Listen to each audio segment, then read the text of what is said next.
Saturday Night Theatre.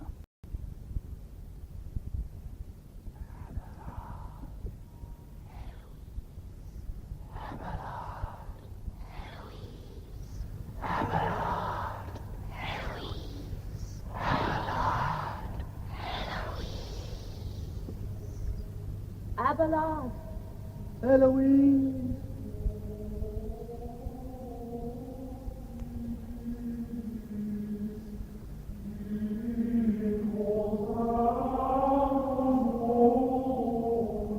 In this new stereo production of Abelard and Eloise by Ronald Miller, Peter Abelard is played by Richard Briers and Eloise by Hannah Gordon.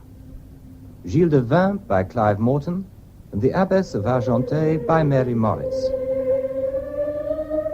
When the play begins, the two lovers have both taken holy orders. They can no longer express their true feelings for each other, but they can never forget why they first fell in love 15 years before.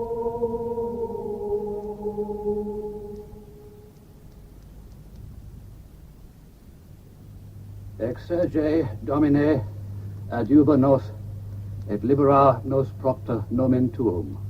Amen.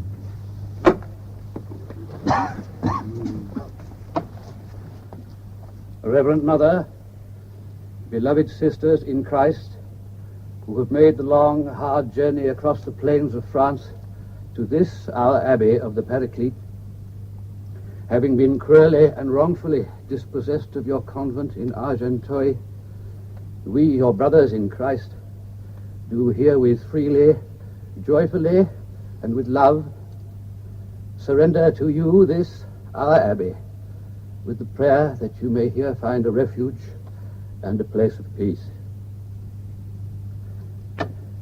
And we do name you, Reverend Mother,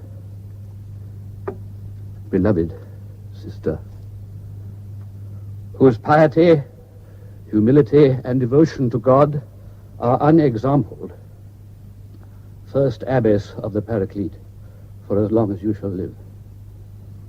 This we do in charity before God and in the name of His Holiness Pope Innocent II, given under his hand on the 28th of November in the year of our Lord 1131. And now let us pray in silence. I've never been very interested in God. These lovely empty rituals mean less to me than one man's glance, a single touch of hands.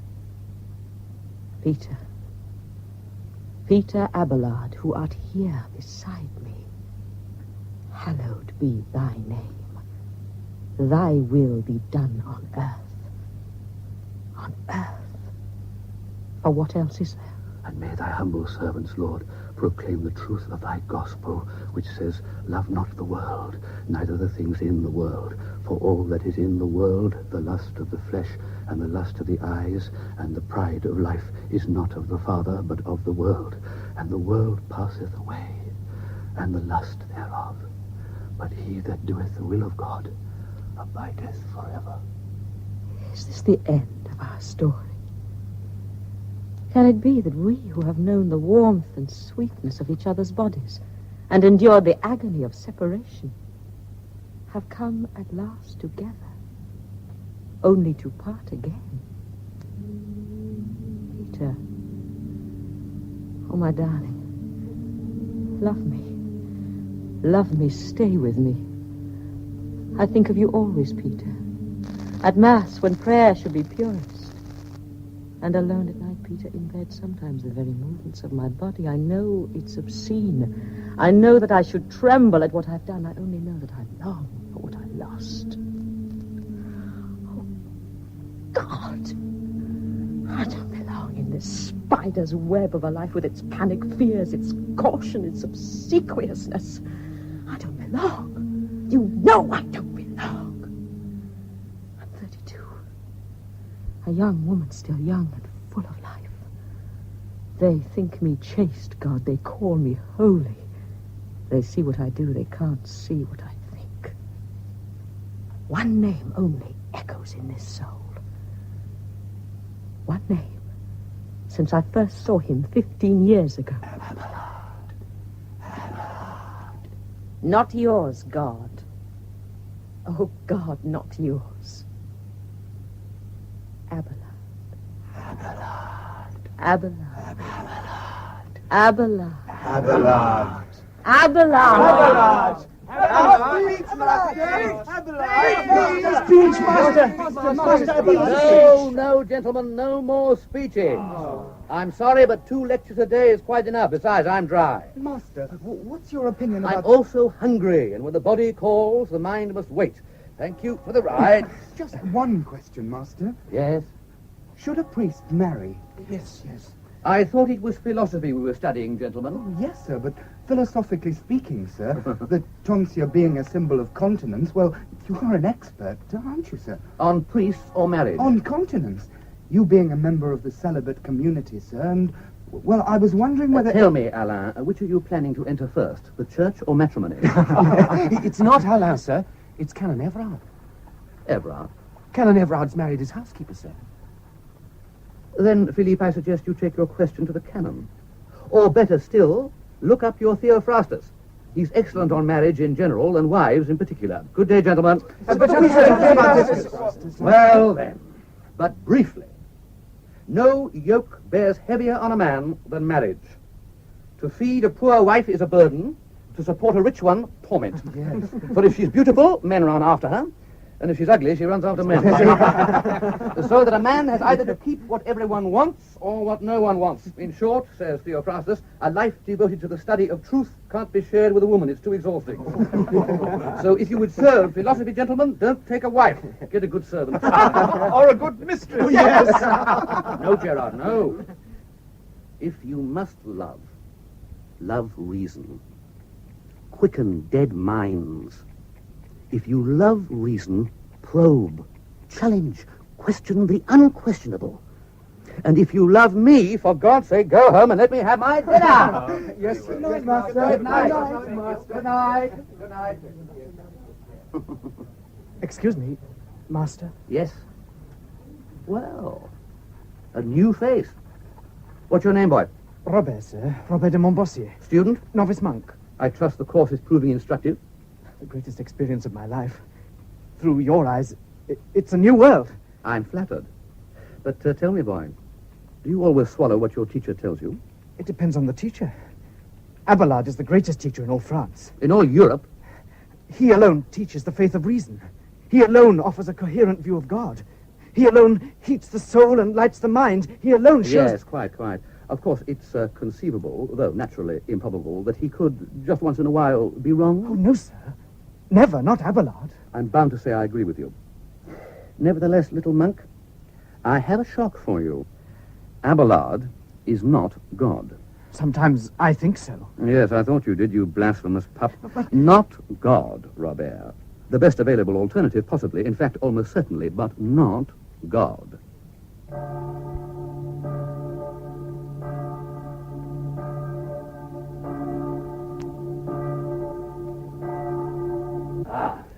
Don't get up, Gilles. I wasn't intending to. Sciatica. I thought it was better. I suppose you've come for your dinner. Help yourself, I've just finished. Well, since you press me, my man, Gilbert, made me an omelette. The grease stood on it in flakes. I don't know why his food always tastes so foul. He washes the platters, even the pots. But does he wash the cloth that washes the pots? There's no flavour quite like it. No. It's lack of concentration, I think. His mind is on women. His chicken is delicious. Yeah, from my cousin, the abbess of Argenteuil. Why do nuns always have the best poultry? Plump white flesh. It's a pleasure to feed you, Peter. Not only because you eat like a hungry hawk, but because, like me, you're a sensualist. God forbid. It's true. By the way, Fulbert's niece has a mind. One reason among many why our uncle dotes on her. Does he? Incestuously? My dear Peter. I suppose not. Tedious old sheep. You've said that, I think, about every one of our canons, barring myself. Well, so they are. Sheep. Every one of them browsing over the same close-bitten pastures with their saint this saith that, and saint that saith the other, and saint the other saith something else. As if one couldn't prove anything and deny it and prove it back again, out of Augustine alone. One day I'll do it, just to show them. Do what? Well, smash the whole blind system of theology and substitute... Master Peter Abelard? No, not that.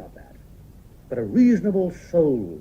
Augustine said a man should serve the understanding of things. I'll be content if when I'm dead someone says that about me. That's why my students like me, you know. There's a natural, reasonable soul in most things. When they're young, I can do what I please with them. The young? Yeah. But have a care for the sheep, Peter. Old teeth still bite.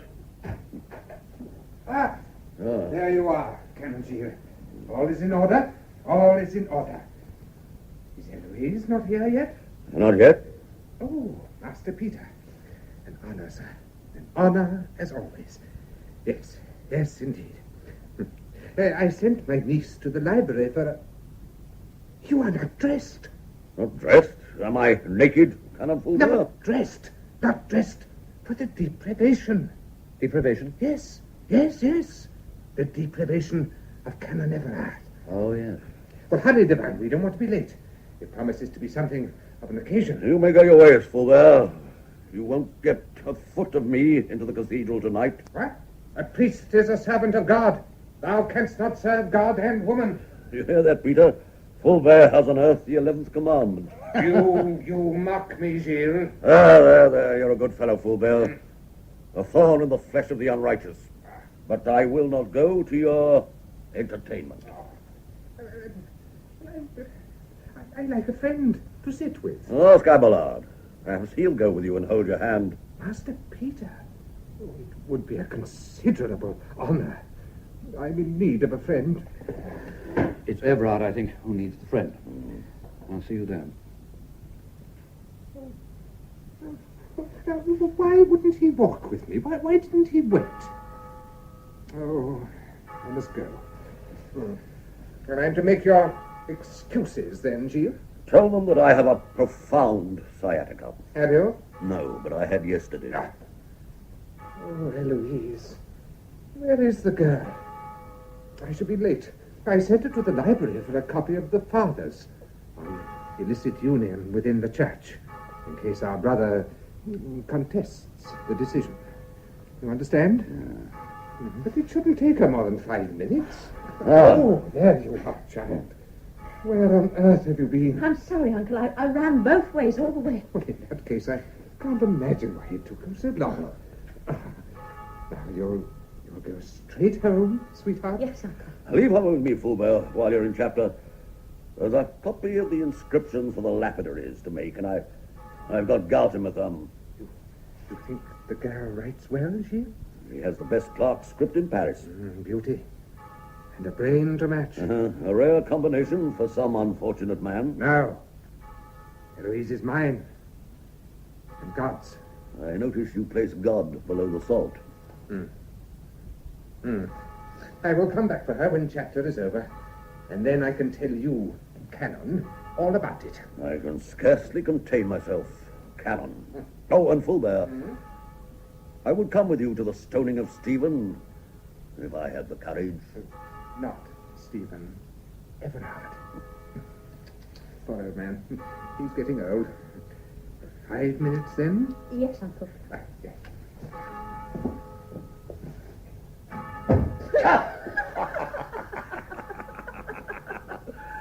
Oh, Eloise, you're the only contemporary I have. Oh, I think so, too. Where are the inscriptions? An excuse for your company. Here, try this wine. It's cold, green like well water.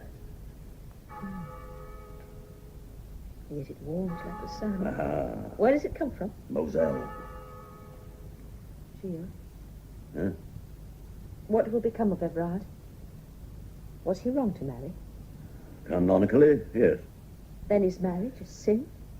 Not a sin, only a mistake. That's why the canonists regard it so gravely. One can be absolved of a sin, but there's no absolution for a mistake. But Everard, he was such a good face, and she... I saw his wife this morning standing at her door, all sodden with crying and frightened. God comfort her in her distress.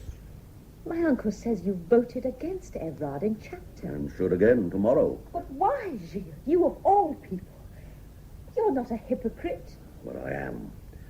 Officially, I'm a canon of Notre Dame, and I have the morals, and what's worse, the appearance of Silenus. At least you make no pretense at goodness like the others, and yet you condemned Everard. Canon law condemned him, as it would condemn the Archbishop if charges against him were brought and proved. And marriage, remember, is easier to prove than other forms of depravity. Is that how you think of marriage? As a form of depravity? Marriage is a compromise with the flesh. The Church, in its wisdom, has given its blessing to that compromise, speaking of a certain spiritual union of which I have seen little and desire less. To me, the root of marriage is the satisfying of a lust of the flesh. Then love is lust. Its root is lust. No. You find that horrible? Yes. The rose is lovelier than its root, Eloise. Even so, marriage is the effort to make that permanent which is by nature transient. Nequidquam in vain. Oh, so soon? That was a swift stoning. What happened? Did they all throw at once? You've not met, I think. Eloise, the man who has your generation by the ears. Master Peter Abelard. I've just come from your uncle. He fainted in chapter. There's no cause for concern. He's been fasting, I think. He asked if you should go to him. Oh, yes, of course. I'll see you there safely. No, I thank you. I'll be quicker enough. 17, they say. Not much color. I like a white-faced wench myself. The eyes show better so. Why do fools say black as night? There's more color in the night sky than ever there is at noonday. Stars, too. You're not listening, Peter. Yes, I'm listening. 17, you see. She's very young. When summer on is stealing, and come the gracious prime, and Phoebus high in heaven... Oh, it's Usually Bear. Got any money? Is it money tonight, Elise? Money every night, dear. I'm a working girl. I've got a new song. Can't eat songs, dear. You like the one I sang last week, remember? And then, afterwards... Oh, Elise, it was so wonderful. Yes. Well, you got the better of my good nature. There's been a change of policy. No, wait. Please, listen. When summer on is stealing, and come the gracious prime, and Phoebus high in heaven, and fled the rhyme, with love of one young maiden, my heart hath ta'en its wound, and manifold the grief that I in love have found, that I in love have found. Who wrote that? I did? Liar. Well, it's one of Master Abelard's, actually. One of his best, don't you think? Not bad. Can I come in now?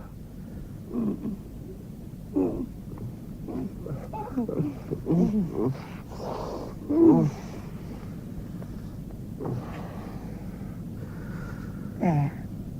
One kiss. Now go on home like a good little boy. But Elise, I said go home. Oh, God, please, I must. Oh. No free rides. I'm a business girl. How much? How long? All night. All night, Elise. You bring me 100 gold pesos, you can have me for a night. 100 gold pesos? Of course, if I'm not worth Oh, it. yes. Oh, God, yes, you're worth it. But where am I going to get 100 pesos? That's your problem, isn't it, dear? And look, Bear, don't bother me again, not unless you've sold it, all right? Oh, Elise, for God's sake. Oh, go home. I'll get it. 100 gold pesos. I don't know how, but I'll get it. Once you've had a woman, well, you know how it is. No, I don't know how it is, Hubert. No. That's right, Master. No, you would. But I can imagine the hunger for love. Oh, that's it, sir. That's it exactly. I'll save. That's it. I'll start saving. Well, here's something to open your account. Thanks, Master Abelard. That's sympathetic. A scullion and a harlot. And yet, when she took him in her arms and their mouths met, it seemed to me as if suddenly all the things that I contend for, books, philosophy, dialectics, the whole spectrum of the intellectual life, as if suddenly they were nothing. It was as though, for a moment in time, harlot and lout had immortality. Can you believe that, Gilles? Without difficulty. And then? And then she slapped his face and shut the door on him. Yes, that's the way of it. Poor Gilbert. By the way, Fulbert says you can take him with you. Yvonne, that's his cook, will be happy to feed you. But naturally, you must have a man about you to fetch and carry. What did you say? Fulbert wants you to go and live with him. Fulbert wants me? The picture of stupefaction. Now, why? Why? Good God, man. He was always by way of regarding you as a demigod. And since you carried him home when he fainted in chapter... I did not. I gave him an arm. Horizontal or vertical, the fact remains he blushes and stammers whenever he speaks of you. Is the man out of his wits? I'm 37 and she's... A school girl. Yes, I reminded him of the fact. But he spoke much of your reputation for chastity. You would, it seems, be doing him the greatest imaginable honor if you consent to live under his roof. Honor? His word. He used it at least 3 times. Well, is it to be yes or no? Eloise has a good mind, Master Peter. A logical mind. And an excellent memory. Whatever you teach her, she'll retain. Stores it all up here, she does. Like a... whatever animal never forgets. I forget. Eloise! Come along up, my dear. Oh, she'll prove an apt pupil. A worthy pupil, I have no doubt. If not, you must punish her. Yes, indeed. A touch of the birch on the buttocks is good for all of us, especially the young. Uncle? Isn't that so, my dear? Yes, Uncle. Mind you, the nuns, they thought highly of her. A devout girl, pious and virtuous. Neither the desires nor the vanities of this world could turn her from her studies. A natural religious, I should say. Oh, but I'm wasting your precious time. Master Peter, I place my niece in your hands, confidently, without reserve. You are a great man of letters. My house is honored. Yes. Yes, indeed. Sit down. Did the nuns beat you? No. I think they preferred to beat themselves. They say it sharpens the soul. I don't think it would sharpen mine, and in fact, I'm sure it wouldn't. But then, I've never tried it. No doubt that will come later. You like Homer, I believe. I've read the Iliad and the Odyssey. What did you make of them? Oh, Homer was inspired, wasn't he? I doubt if the point has been disputed. Is that all you have to say about Homer? Weren't his poems the dawn of reason? Not the dawn, but a beacon fire, the cry of the watchman. The dawn is coming. It was 400 years later, when Buddha appeared in India, Confucius in China, Plato and Aristotle in Greece, that man began at last to break the chains that bind him to the animal. The heat is stifling. Do you mind? I love the breeze from the river. What Latin have you? I've studied the fathers, Jerome, Gregory, Augustine, some of it, a little Seneca. Seneca? I read Medea at night with my uncle. You're 17? And a half. And you spend your evenings reading Seneca with your uncle? When he's not too tired. He often is, which is why I suggested... Oh, you see, the house was too large for just the 2 of us and Yvonne in the kitchen. And when Gilles Devan happened to mention that you were unhappy in your lodgings, Do I understand that my coming here was your idea? I'm sure you'll find it more comfortable. Did you know that you can see 4 of the city gates from this window. And the Seine Valley away to the right, stretching for more than 20 miles. Oh, Paris is so lovely that sometimes the sheer beauty of it catches the breath. There's something the matter. I'm sorry. You were saying? Just that Paris is beautiful. There's a sort of inner radiance. Yes. There's also a stench of foul water, and the drains defy description. We'll start with Virgil. But not now, in a week. 2 weeks, a month, perhaps. If I have time. Now, you understand. I have very little time.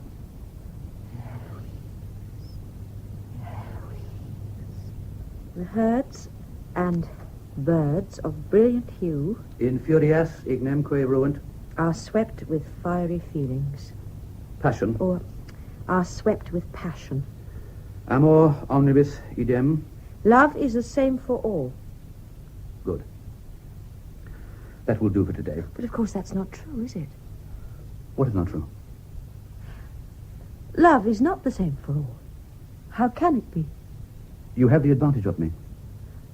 To love God, for example, is not the same as to love another human being. Which would you say is the greater love? The nuns would say to love God. What do you say? If you have the smallest doubt about the answer, you should certainly think twice before taking the veil. Taking the veil? But I never considered such a step. I understood from your uncle. No, you mustn't believe all my uncle says. But I have no vocation. None whatever. Taking the veil, I couldn't be happy. To me, it would be like being locked in a cupboard. I could never be a nun. Never.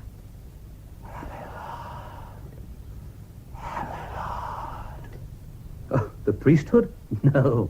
I'm too much of a rebel. Reason can't breathe in the cloister. But there's no advancement for a man outside the church.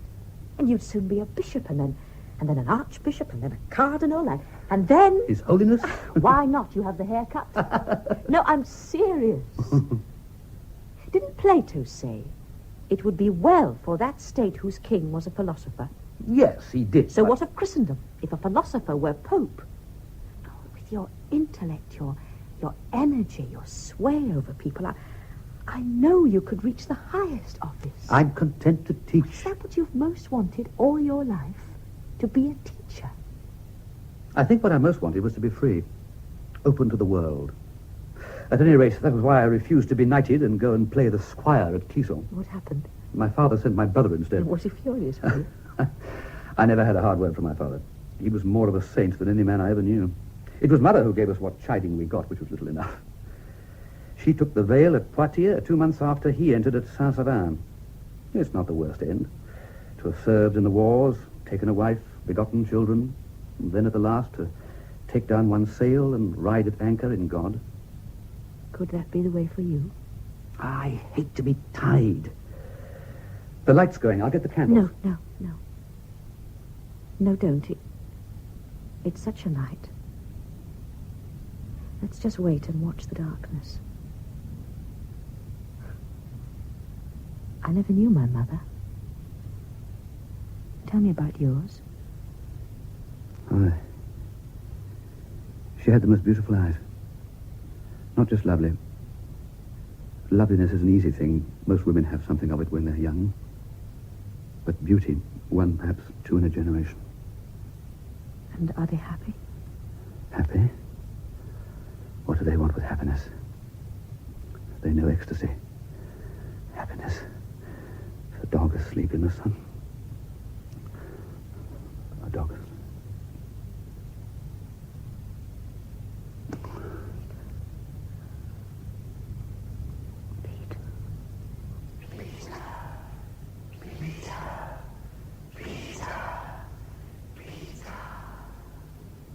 Eloise, I apologize for receiving you like You this. look very handsome, but should you be sitting up? Jean says you're sciatic. I shall die sitting up. Do you want to go away? I need time. Where can I go? It's easy enough. It's the eve of Saint-Michel. I shall send Jean to Argenteuil with an offering for tomorrow's feast and greetings to my cousin the abbess. You can ride pillion behind him and come back with him in the evening. Or not. Don't you want to come back? I don't know. I shan't know until I've gone. Where's your uncle? At Mass. Run back and get your cloak. What? I shall tell him the sisters were grieved at being neglected all summer, and that I urged you to go and make amends. You'll lie for me. Truth has as many coats as an onion, and each one a puzzle when you peel it. Oh, 2 minutes with you, and nothing matters as much as one thinks. Ah! Oh, God, what is it? Jesus, Mary, Joseph. What is it? My hip. My hip. God, I forgot. Shall I rub it for you? Rub it! I'd as soon be broken on the wheel. Away with you, girl. Away with you. Wait. Take this wine to the abbess. She's drinking herself to death, but she has my palate, and we Devan are hard to kill. I'm not sure if you haven't done for this one. Are you sure you wouldn't... Out, for pity's sake, out! Gloria Patri et Filio et Spiritui Sancto, sicut erat in principio, et nunc et semper, et...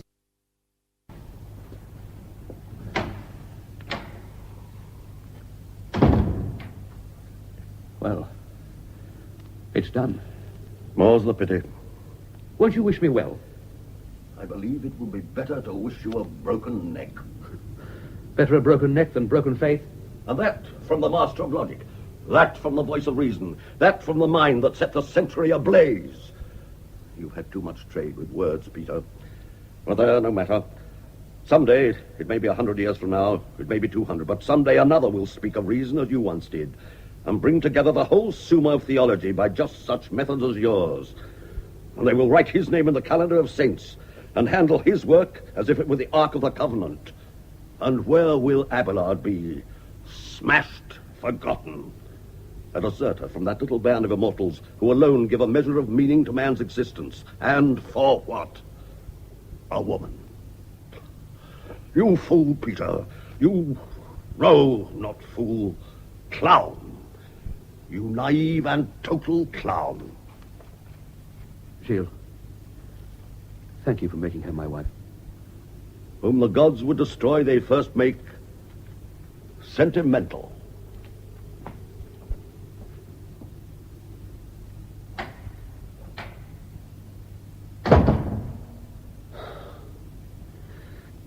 It shouldn't be like this. All the bells should have rung for us. Peter? Oh, it's you, Robert. He said I could... He offered me the use of his books while he's away. Away? At Liège, the convocation. Oh, I forgot he won't be back till Friday. Friday noon. Oh, God, where are you leading us? You're hurt.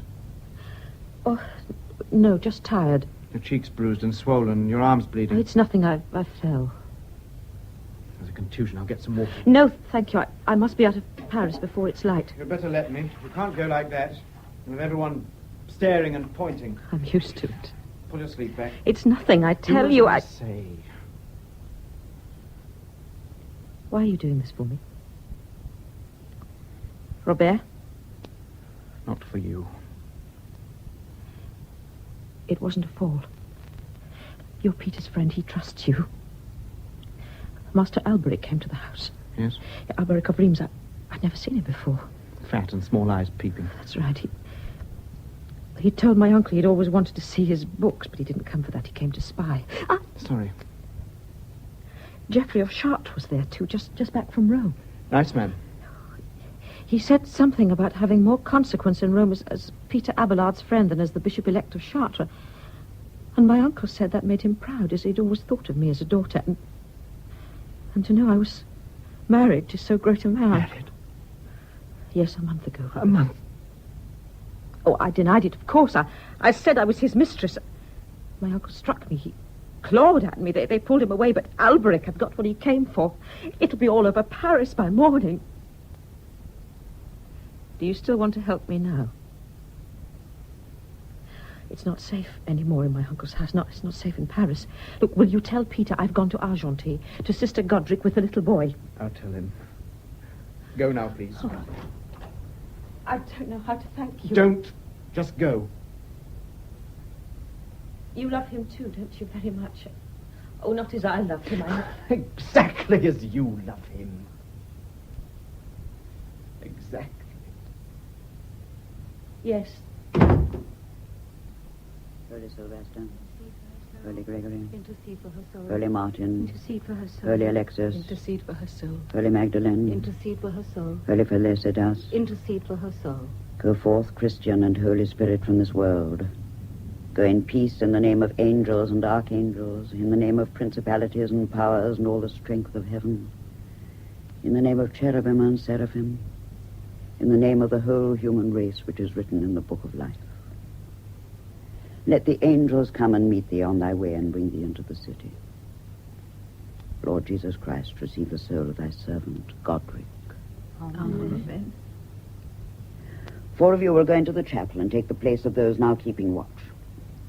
Gisela, Yes, Mother. Adair, Yes, Mother. Constance, Mother. Eloise, Godric was your friend. Let you be the 4th. Yes, Mother. Ave Maria Purissima. Conceived without sin. Dear friend, intercede for this old sinner. Reverend Mother. Reverend Mother. Mariella, Yes, Mother. when may we run, Mariella? To assist the deathbed or from a fire, Reverend Mother. Is yet another of our community in extremis? No, Reverend Mother. Are we on fire, child? It's not... There's a man. Who is it? Who is it who died here? In God's name. One of our sisters. But who? Who? Godric. May her soul be blessed. Godric. Godric. Oh, forgive me. I rode through the village. They said there'd been a death up at the convent. No one knew who it was. Godric. I'm sorry. She was her friend. Mariella, go to the chapel and call Eloise. You will take her place. Once, Mother. And walk, Mariella. Yes, Mother. Sit down and calm yourself a moment, Master Peter. You know me? Taking the veil does not necessarily make one half-witted. Drink this. Thank you. No, I... Drink it, man. You look like a sepulchre. Peter. Remember, child, this is your home for as long as you need us. I thought it was you who was dead. My darling. The sexton is digging Godric's grave. Come here. At least let me feel you near me. I daren't be near you, Peter. I daren't. I was away when you needed me. He struck you. It's not myself I'm afraid for, Peter. It's you. Don't go back to Paris. My dear girl, what possible harm could he do me? I don't know. I think he's mad, but Peter, don't go back. You know I must. Yes, you must. Now it begins. Oh, they're great on fate in Donegal. What? Peter, I've been thinking. I mustn't stay here now for a while. I shall ask Reverend Mother if I can wear novice's dress. No, please, my darling, just listen. We'll let it be known that in a year or 2, I shall take the veil. Eloise, Dear, sweet Peter, can you see me as a nun? But if we can make people believe it, the talk will die. Now, look, the marriage would be annulled, wouldn't it, if I joined the sisterhood? No, my darling, you're looking at me as if I were a ghost. It's only a tale to give the lie to my uncle, as if any vows on earth could keep me from you. Swear you never, not even a novice, not even a lay sister. Swear!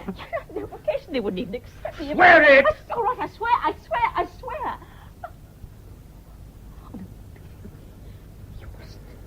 You mustn't touch me here. Oh, God. Not here. Not here, Peter. Elise. Oh, Elise. A 100 gold pesos. Gilbert? Count Foubert.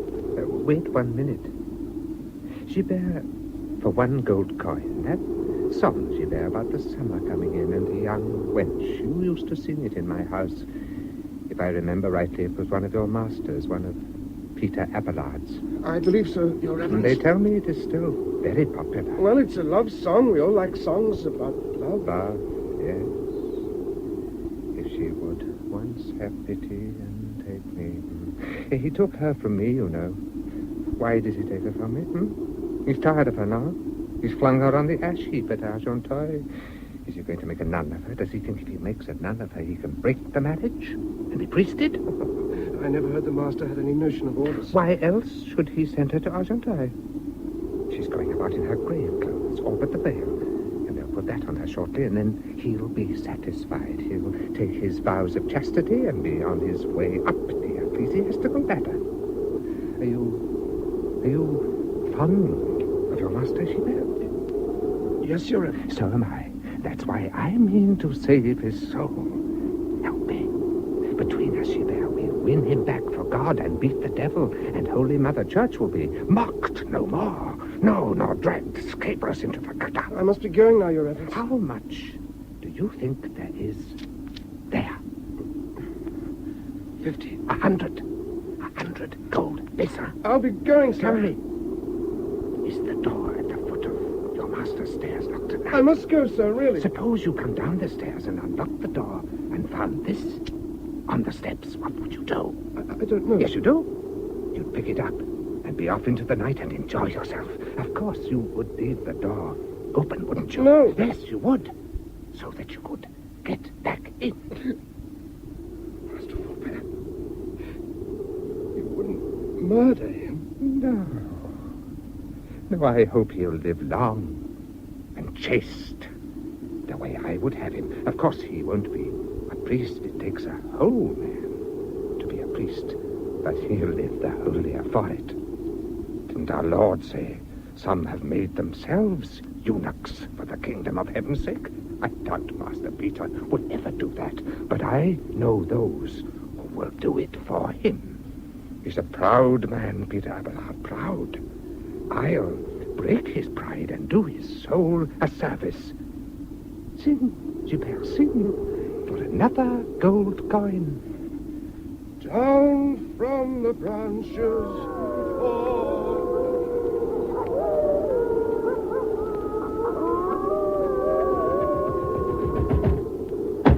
Who's there, for God's sake?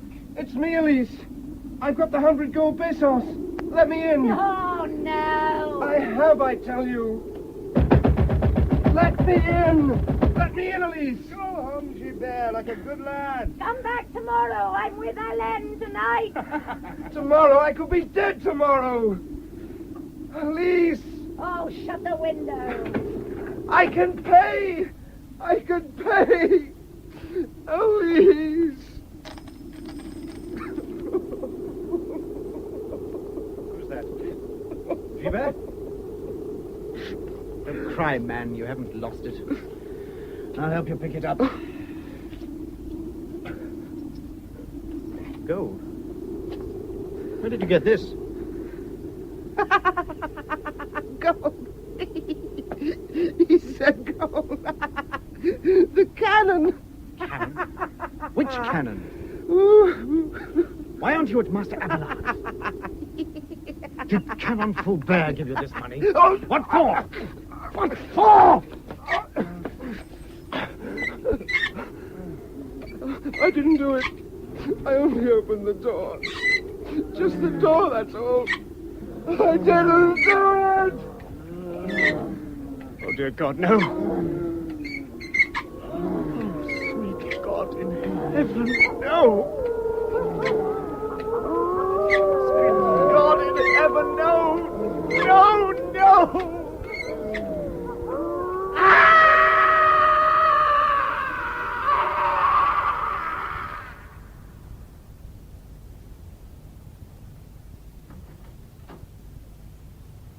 How is he, Robert?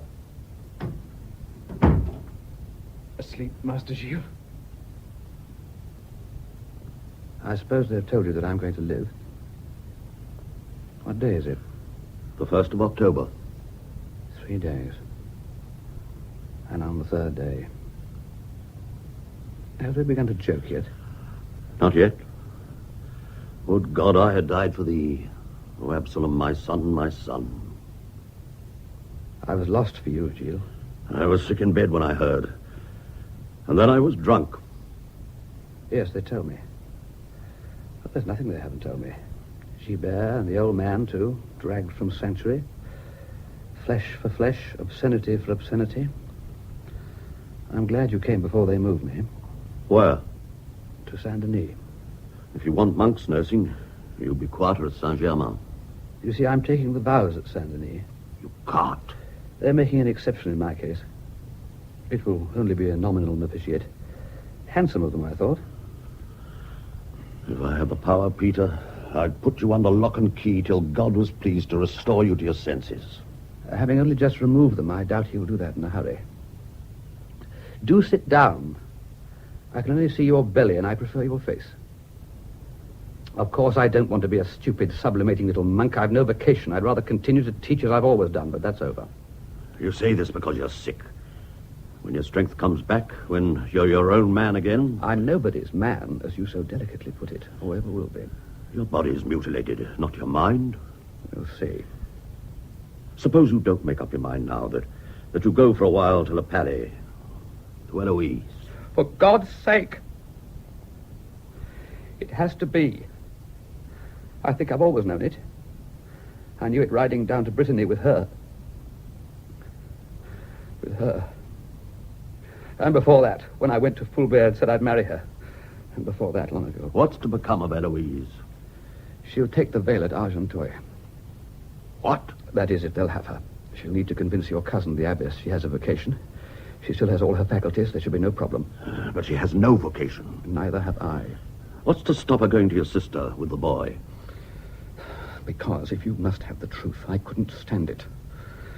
Because I couldn't endure even to see her kiss my brother-in-law, because I'm jealous of every man that ever looks at her. Jealous, Christ. There's always been jealousy. And that was when I was a man myself. And now... Forgive me. God bless you, Gilles. But I must go my own way. One goes through life, chewing the sweet and spitting out the bitter.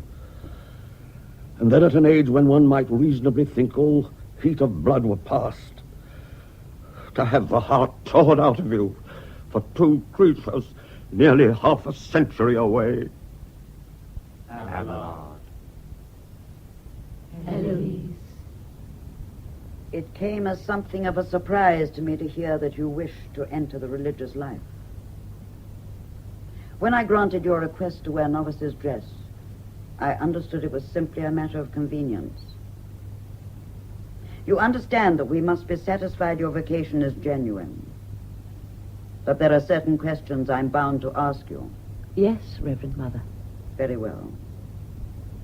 This is your own unprompted desire. Yes, Mother. You are aware of its meaning. You've considered carefully. Yes, Mother.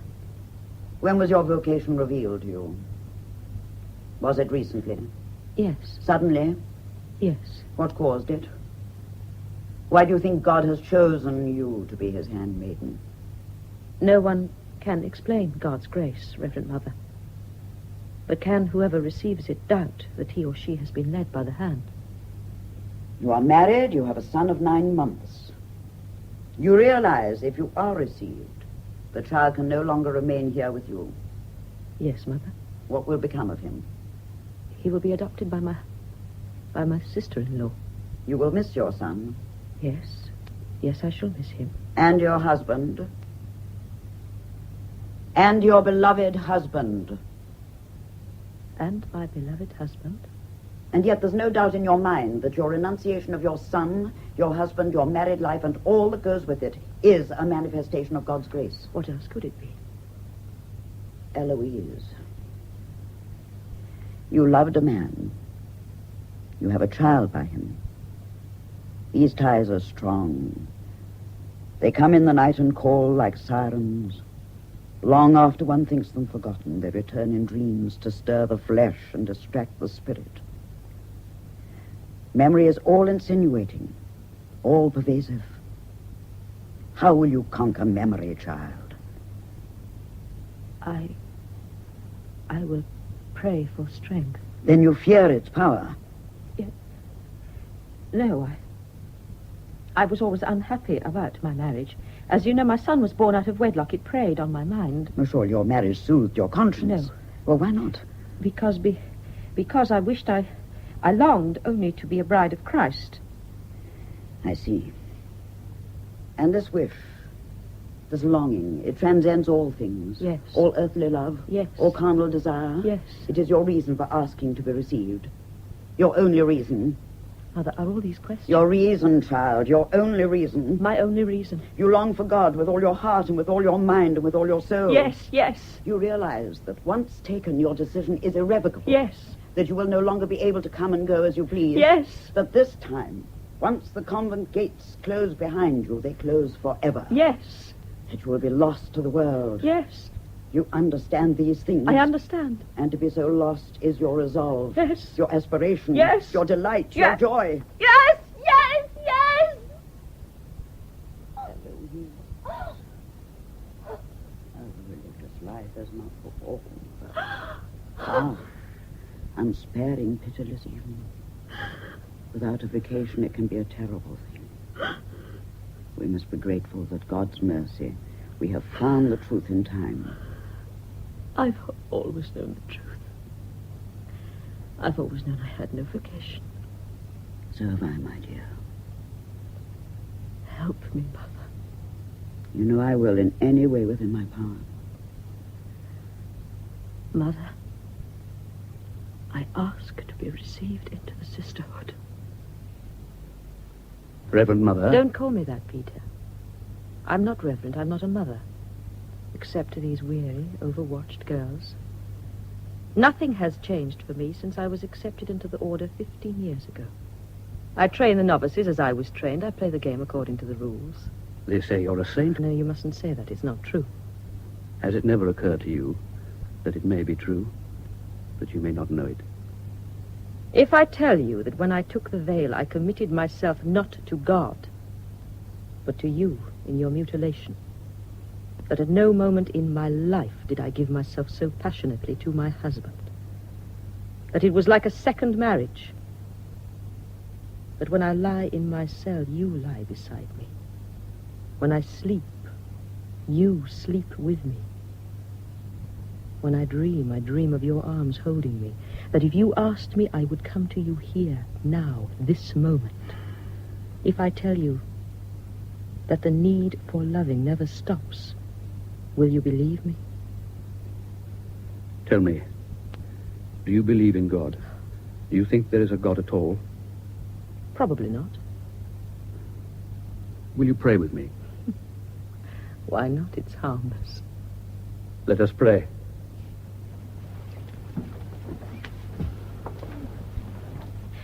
A brief glimpse in an empty chapel and then goodbye forever.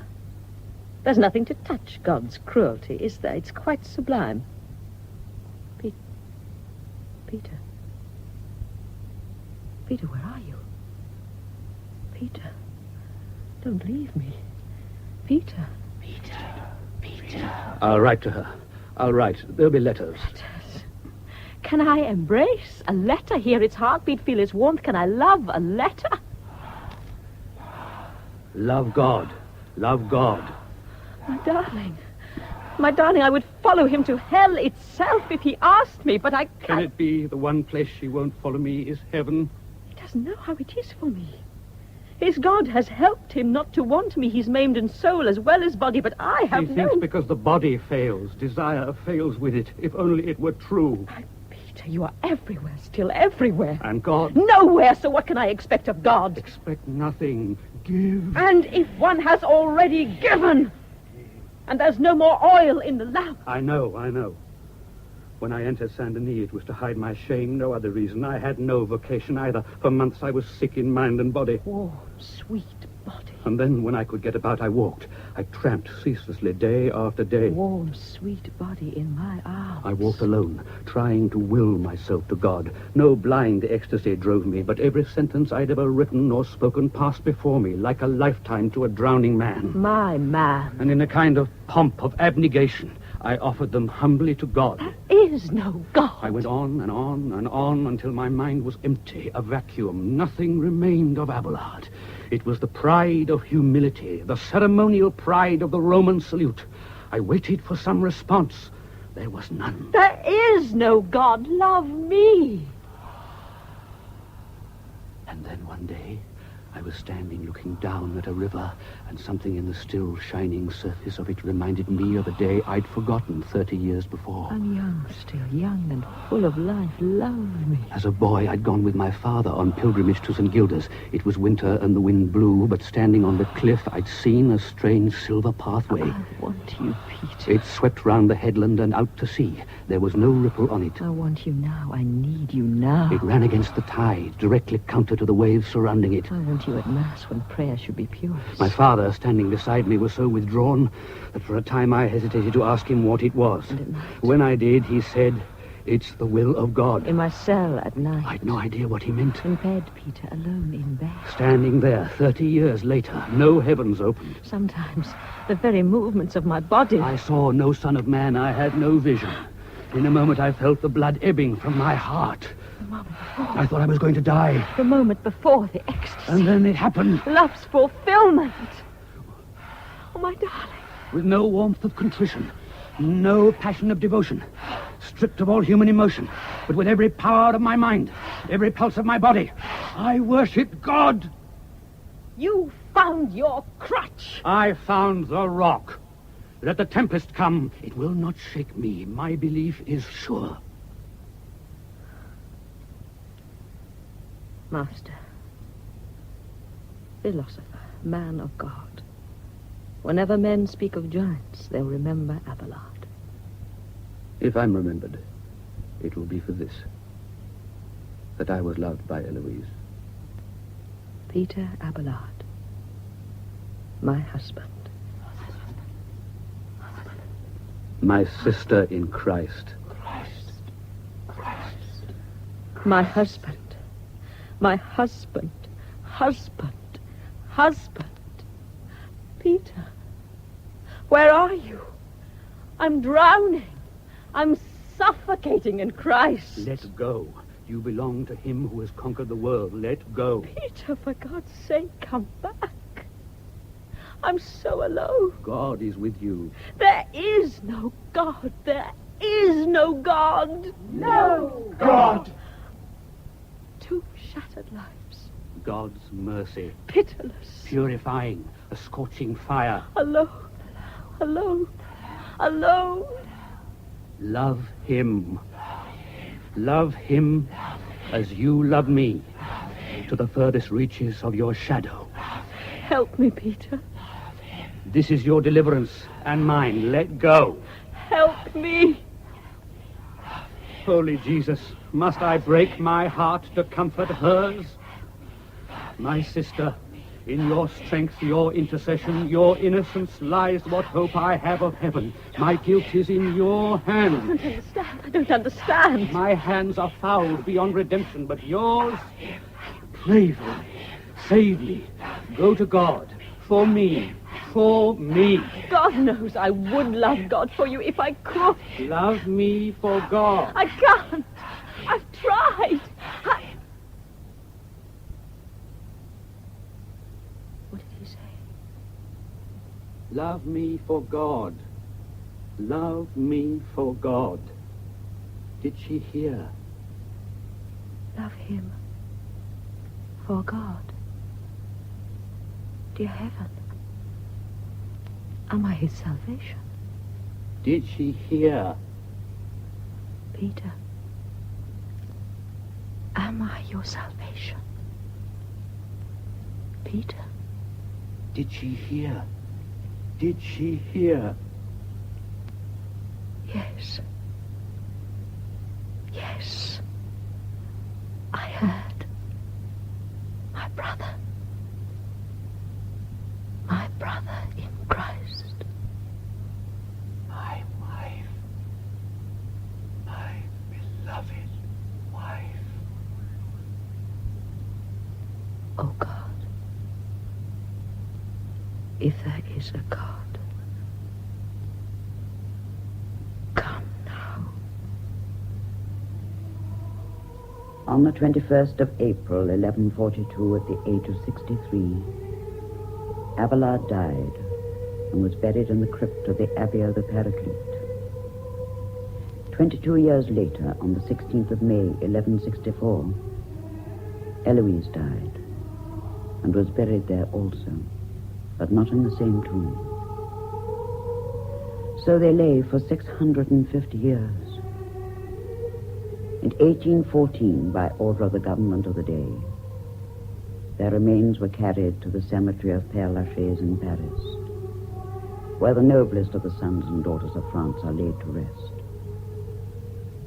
There their dust was mingled and buried under a stone plinth, with the words, Abelard, Eloise, forever one. And there to this day they lie together. In Abelard and Eloise by Ronald Miller, Abelard was played by Richard Briers, Eloise by Hannah Gordon. Gilles de Vannes, Clive Morton, the Abbess, Mary Morris. Robert, David Timpson, Guibert, Kerry Francis. Fulbert, Manning Wilson, Sister Godric, Kathleen Helm, Alice and Mariella, Susan Brown. Laura, Hilda Schroeder, Gisela, Sandra Clark, Constance and Denise, Diana Olsen, Bernard of Clairvaux and Philippe, Nigel Graham, Alain, Sean Probert, Gerard and Jean, William Slay. The play was adapted for radio and produced by Martin Jenkins.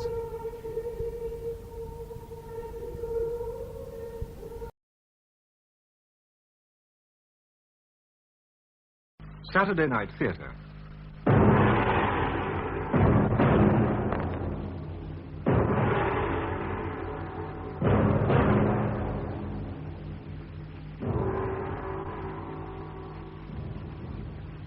Adventure story. Take shape under the chisel. Well, Atchison, will it flatter me? It's too early to say, but I expect so. Sir, the chin a little this way. All right. What is this? Master, the king! What? On his way here. I was in the marketplace. The king rode by with the guards. That young captain who comes here sometimes. Philotas, yes? He saw me and rode into the crowd, pretending he was pushing me back. He whispered, "The king's searching Pella for Prince Alexander. Run home and warn your master." Well, I have done nothing wrong. I am a free citizen of Macedon, acting under the command of the Crown Prince. May the gods protect me. Stay here. But, sir, you're your father. Go on with your work. Yes, sir.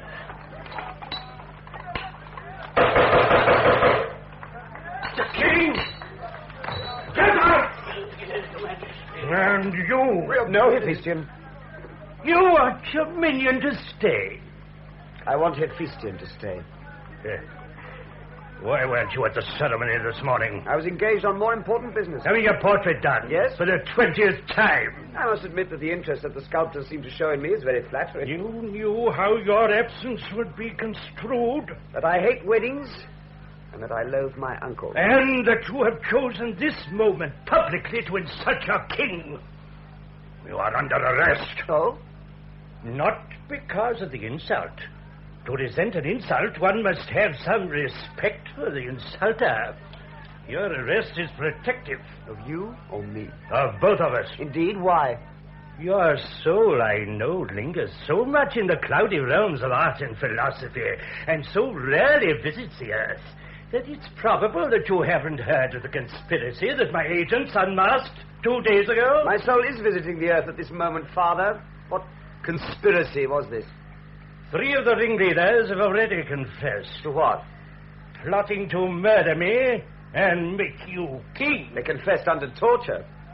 Your sensitive spirit is revolted at the thought, eh? Do they say that I incited them? No, your mother. They are lying. Of course. How could so loyal and gentle a creature plot against her beloved ex-husband? For gods know my mother has reason enough to kill you, Father, but she has not tried to, nor have I. While I still loved her as my wife, she tried to poison me. A lie. Invented by you to mask your own crime against her. Such crimes as condoning her infidelities and publicly acknowledging another man's bastard as my heir. No, Alexander. Oh, you can let him go, Hephaestion. If I had a Farringsman's 10-foot pike and I were naked, I could defend myself without your help. Parmenion? Sir? General Parmenion, you will remain in charge here and are excused from the ceremony at the assembly.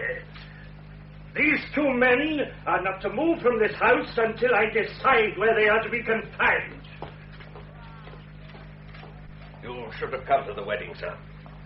Why do you do these things when you know how much they enrage him? I suppose for that reason. It'll all blow over in a day or two, I expect. Not this time. I'll do my best. I know you will, Parmenion. This conspiracy, it is an invention, isn't it? No, sir. I see. Send up my sculptor, would you? You'll find him hiding in his cellar, I expect. You want me to rescue you? How? Oh, we'll make for Athens. We'd raise an army in no time, march on Macedon, turn Philip out, and make you king. Oh, but I mean... Alexander, listen to me, please. To be great in this life, you have to take your chances when they come. Well, possibly, but you must also know when those chances are good. Any chance that's the last a man will get must be good. Live in exile in Athens if you like, but don't let yourself be tamely beaten by Philip. Let me at least have a try at a rescue. You needn't be involved yourself. What's that noise? It's my father's entrance into the assembly, I expect. The usual spontaneous acclamation. Doesn't sound like acclamation, more like anger. Anger? Anger at King Philip, the saviour of our country, my dear Philotas. I've heard about your arrest. Yes, well, they'd be cheering all the louder if they had. Oh, damn all the gods. Here comes that tough of mine back again. Hope they haven't spotted my absence. I'll see what he wants. Why do they hate me so much, Hephaestus? I tried to make them like me. How? The only way I know. By being myself. Perhaps they don't understand yourself. Is there so much to understand? Not to me. Only to others.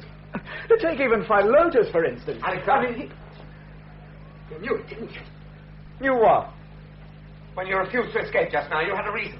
Yes, I gave it to you. No other? No other? You have the luck of a god, and by all the gods in heaven, you'll need it now. Philip has been killed. Ah. On his way into the assembly, a man called Pausanias struck a Celtic dagger right into his heart. It was well planned. He got himself among the distinguished guests. And he couldn't have done that without influence, sir. What's happening at the assembly, Philotas? My friend didn't stay more than a second. But, sir, he did hear your uncle shouting that it was a known conspiracy and the work of other people. What other people? Well?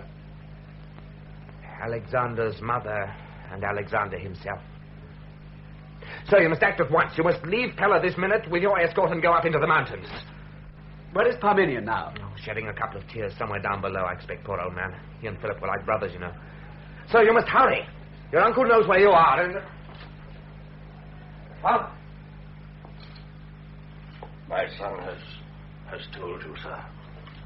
Yes, Parmenion. I blame myself. We should have guarded him more closely. What is one to believe? Alexander, it looks as if my father needs to be reassured that you had no hand in King Philip's murder. I had no hand in his murder. Swear by the gods. I swear by the gods. But I murdered him. I murdered him in my thoughts. Not a day has passed, but I wished him dead. Now he's dead. I would not wish him alive. You were his friend, Parmenion. It is best you should know that before you decide what you should do. For myself, I am going back to the assembly. The assembly? Your uncle is in command there, and you haven't enough troops. I'm going unescorted and unarmed. What? You are all welcome to come with me if you like, but if you do, I must ask you to leave your swords behind. But, sir... Hephaestion, are you coming? Yes, of course. Oh, it's madness. Oh, well, there's my sword. And mine.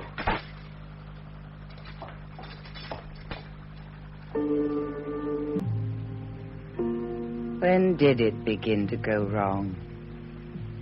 Not, I think, with his blasphemy at Delphi that day. Apollo could afford to smile at that. It was only 12 short years ago.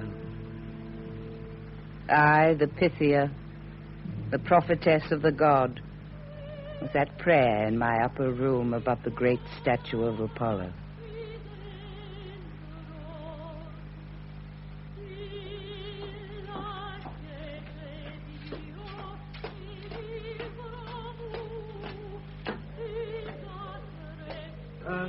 Madam?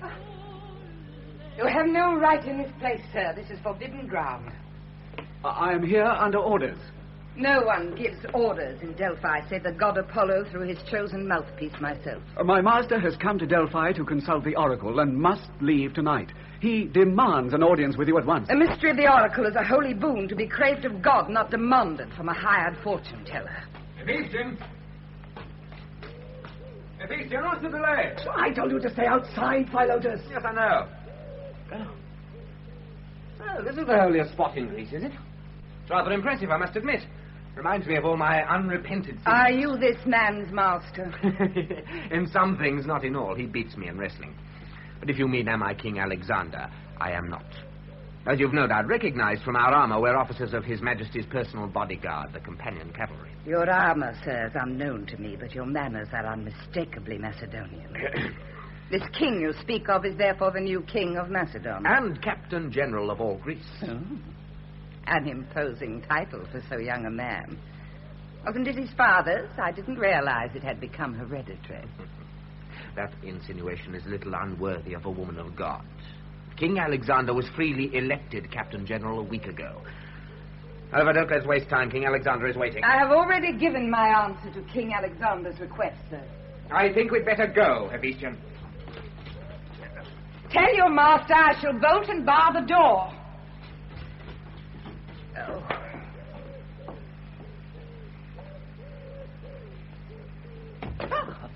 I heard all that, you know. It isn't true. At least I hope it isn't. How did you get? I've always been rather good at climbing, and Apollo helped me. Apollo? The statue down there has got some very convenient footholds. Sir, your presence desecrates this holy place as you have already desecrated the god's image. No, listen. I'm unarmed. I am Alexander of Macedon. I had guessed that. Oh. King Alexander, I must ask you to leave this place at once. They told me I have to submit my question in writing, so I've scribbled it out for you. There.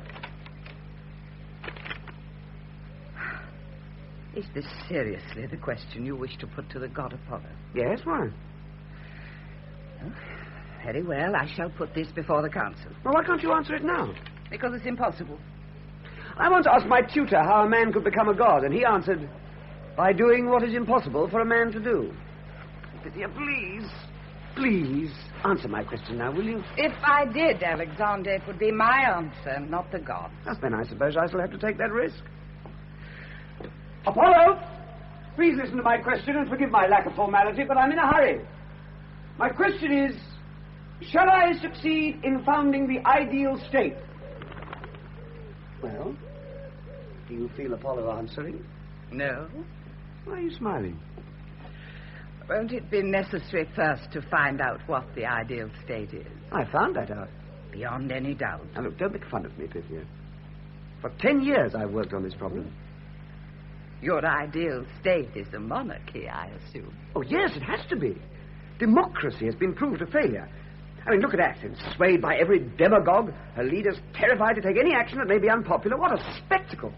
Oh, no democracy for me. Oligarchy is as bad. I mean, rule by committee is helpless. You see, Pythia, a ruler must be a dedicated being, dedicated in mind, body, and soul to the ultimate good of the people he is ruling. Above all such human emotions as hatred or love or greed, a sort of man-god, really. That's Aristotle's phrase. And I ask you, where can you find 20 or 30 dedicated man-gods in one state? I don't know. But you seem confident of having found at least one in Macedon. Well, you're making fun of me again. I'm not claiming even a shred of divinity, Pythia. That's an Asiatic idea. It's grotesque and dangerous. No. By a man-god, I mean a man who must train himself to act, think, and feel like a god. I hope I live to see this earthly paradise in Macedon. I don't think I've been talking only of Macedon, do you? How magnificent that sounds. And how bare the reality will be, Alexander. A few paltry contingents from each state in the Macedonian army, and most 30,000 men. 35, with luck. the great king of Persia? Do you know how many men he has? I think so. Let's see if our figures agree. 2 million. Oh, an exaggeration. At most 1.5 million. And to raise such an army will take time. And time I don't intend to give him. The most he can bring against me in Asia Minor will be 200,000. An army 6 times the size of yours. Won't that be enough? I don't think so. Oh. Why must you do this madness, Alexander? I must make good my boast. What boast? At the wedding banquet, when my father married again after divorcing my mother. He made me attend, of course. He wouldn't miss a chance like that.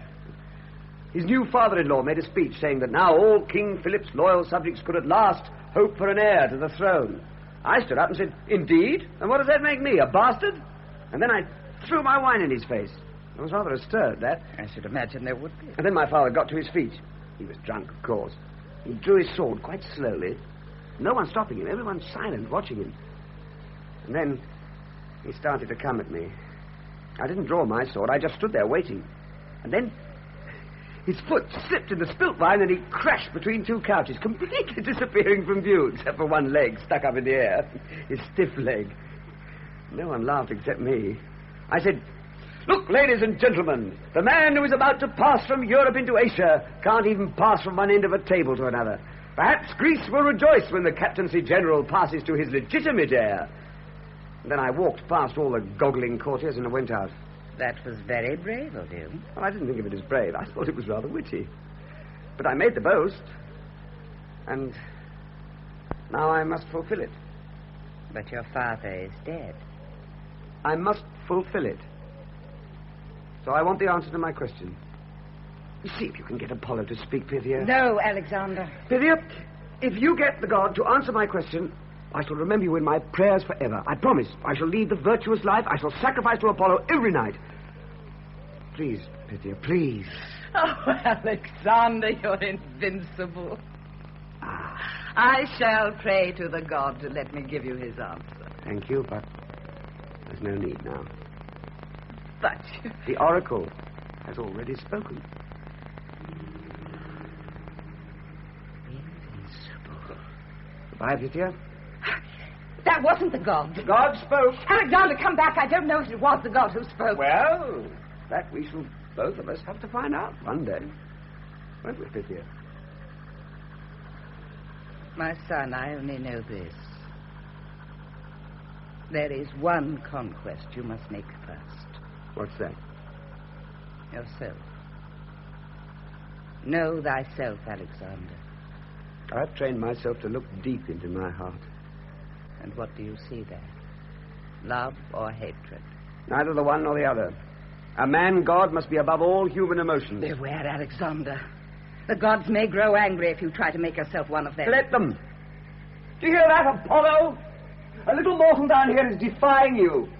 He's not only going to tread on your nose again, but he's going to try and join you on Olympus. Well, where's that thunderbolt? Is he?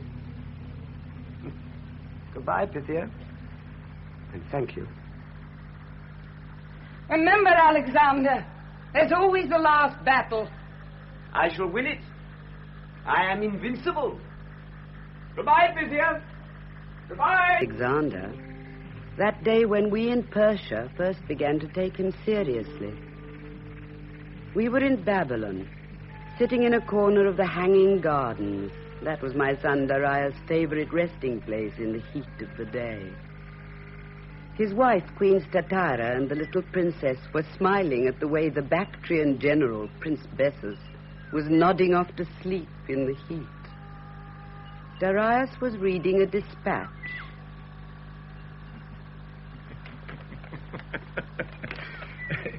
You know, Statira, this boy Alexander has the most wonderful insolence. I begin to admire him. Listen, Mother, this dispatch comes from a spy in Gordium. Bessus, wake up and listen to this. He says, there is a local superstition concerning the ancient farm wagon preserved in the Gordium citadel. According to this legend, the empire of the world will go to anyone who can untie the knot which binds the ox yoke to the pole. Alexander decided to attempt the puzzle. To prevent trickery of any kind, I arranged that he should be followed by a large crowd of townspeople. Clever? A little too clever, I'm afraid. Listen. After inspecting the knot for a few seconds, Alexander treacherously severed it with his sword. Isn't there an element of old-world bravado about that gesture that rather pleases you? Those sort of madmen are the most dangerous, Majesty. Dangerous? Yes, at the head of an army, hardly at the head of a skirmishing force. And what has he had in the way of reinforcements since the Battle of Granicus, huh? Has he already defeated a Persian army? That clever General Charidemus had the best idea. Just leave the boy to rot in Phrygia. He can't get through the Cilician Gate. What are they, Father? A very narrow pass in the north.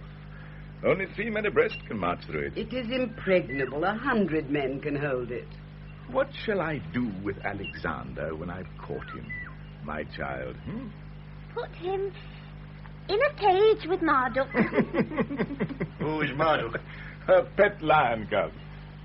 Are you taking Marduk with you? Yes. No, Darius. I told her she can't. I don't see why not. I'm certainly not having him in my quarters. I didn't realize you were taking a family, sir. Oh, didn't you, Bessus? You should know I wouldn't be parted from them, even for 3 months. But is Your Majesty quite sure? After all, accidents can happen. Nonsense, Bessus. I rather enjoy these outings. Mother, what would you have me do with the captive Alexander? Kill him, of course.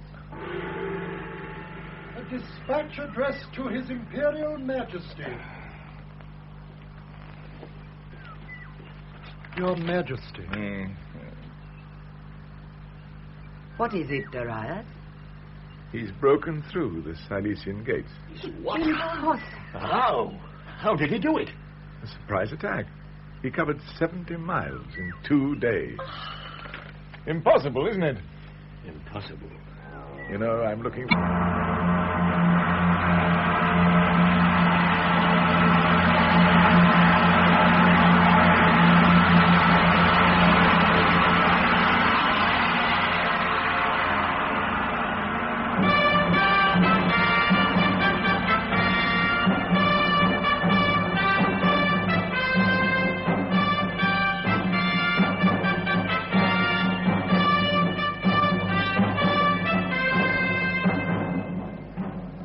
We captured that gorgeous pavilion of yours, more like a throne room than a tent. Was that where... No, it can't have been. Clitus, wasn't it, reached the tent first? I can picture old Father Clitus, the best phalanx man in our army, still muddy and sweaty from the battle, lying on your divan like a Persian prince, waited on by your servant, gorging himself with your food and wine. Wine, master. Ah, you speak Greek, do you? What's your name? Mazaris. What outlandish names you barbarians do have. Clitus! Yes, sir? What are you doing here? Guarding the tent. Look, Philotas. Gods. These were Darius' own quarters, I suppose. God, but Darius knew how to live. Father, have you ever seen anything like this in all your life? Not exactly the style of living one would expect of a commander-in-chief in the field. I agree. Disgusting, I call it. Disgusting, I call it magnificent. You would, Philotas. Who is this man? Darius' personal servant, sir. I found him hiding under the bed, in there. I gather there were a score or so of others, but some of the men got here first. Killed? Yeah. Ah, pity.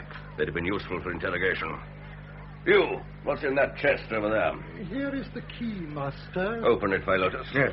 And you, wait in there till we call for you. Master.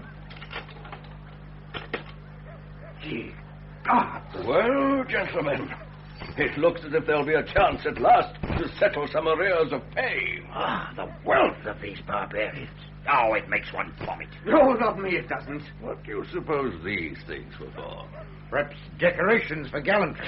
Well, they'd hardly have been needed today. Oh, I don't know. They didn't fight too badly. He insinuated the phalanx ran up... You only see what's happening on your own sector. It was a beautiful plan of battle. And unlike most plans of battle, it worked perfectly in practice. You see, we happen to have the honor of serving under a military genius. Genius, Father? My estimate of Alexander as a commander-in-chief is that he's a goodish cavalry captain with the devil's own luck. Sir, are you going to allow him to insult the king? Insult the king, you old blockhead, as if I would. I'm far closer to him than you are. That's a lie. Oh, yes, I know. You carried him in your arms as a child and saved his life at the Granicus, and he loves you as a father. I suppose we're going to hear all that again. Sir, I must answer this. Don't be a fool, Clytus. Oh, very well. Philotas, that tongue of yours will get you into trouble one of these days. A truthful tongue often does. I've a good mind to order you to be confined to your quarters. I wish you would, Father. Huh? You don't know what's waiting for me in my quarters. A little package I had sent there half an hour ago. A live package, I suppose. Oh, I've half a mind to order all the men back to our camp at once. If you did, you'd have a mutiny. Ask Clytus. What do you mean by that? I saw you, you wicked old man, and what's more, I saw where you put them. Them? 3. 3? Clytus. In a tent out there, guarded by his own phalanxmen. Which reminds me, Clytus, you'd better watch out. You know what your phalanxmen are. Sir, the females to whom your son is referring happen to be 3 rather important prisoners whom I thought it best to have guarded until the king can see them himself. Reserved for our ascetic monarch? You might have thought up something better than that. Who are these prisoners, Clytus? With your permission, sir, I'd rather tell His Majesty of that myself. Quite so. Well, as we're here, let's celebrate our Greek victory in some Persian wine. It's not at all bad, as a matter of fact, sir. Oh? And while waiting, I did allow myself a sip. Of course, Clytus. You must have been so hot from your exertions in the battle. What's that? Gentlemen, the king. The king. Now I'll give you one. Ourselves. After all, it's not every day that one helps conquer half the world. Darius still lives. Unless Alexander caught him up. He hadn't a chance. Darius had a clear start. No human being could have ridden through that mess. Alexander might. The god Alexander? No, just Alexander. Thank heaven. That sounds as if he's back.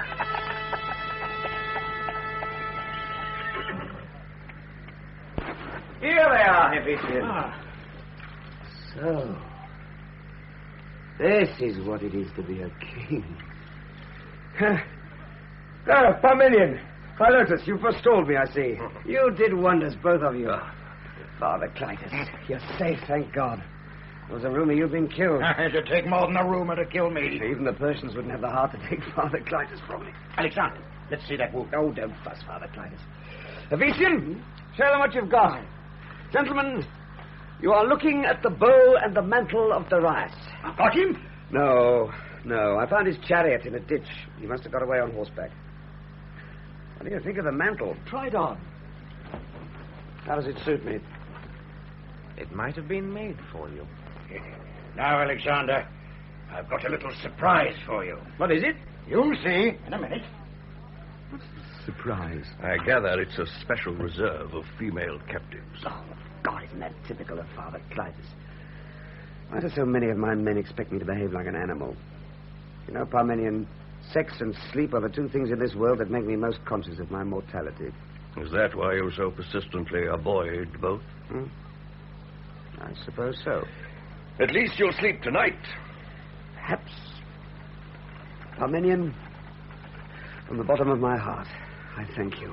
Thank me, sir? What for? For winning my battle for me. Thank the gods, sir, not me. I thank both. Parmenion, did my father ever thank you after his battles? Yes, sir. Sometime. Well, he wasn't too drunk to remember, I suppose. What do you think he'd have felt if he'd been here today? Very proud of his son. This medallion belonged to him. Take it as a reward for today, but he would have liked you to have it, I know. I am most honored and grateful, sir. Go and stop Clytus making a fool of himself, will you? You and Philotas? Yes, sir. And then come back to dinner. Oh, gods, if there's any justice in heaven, let my father know what I've done today.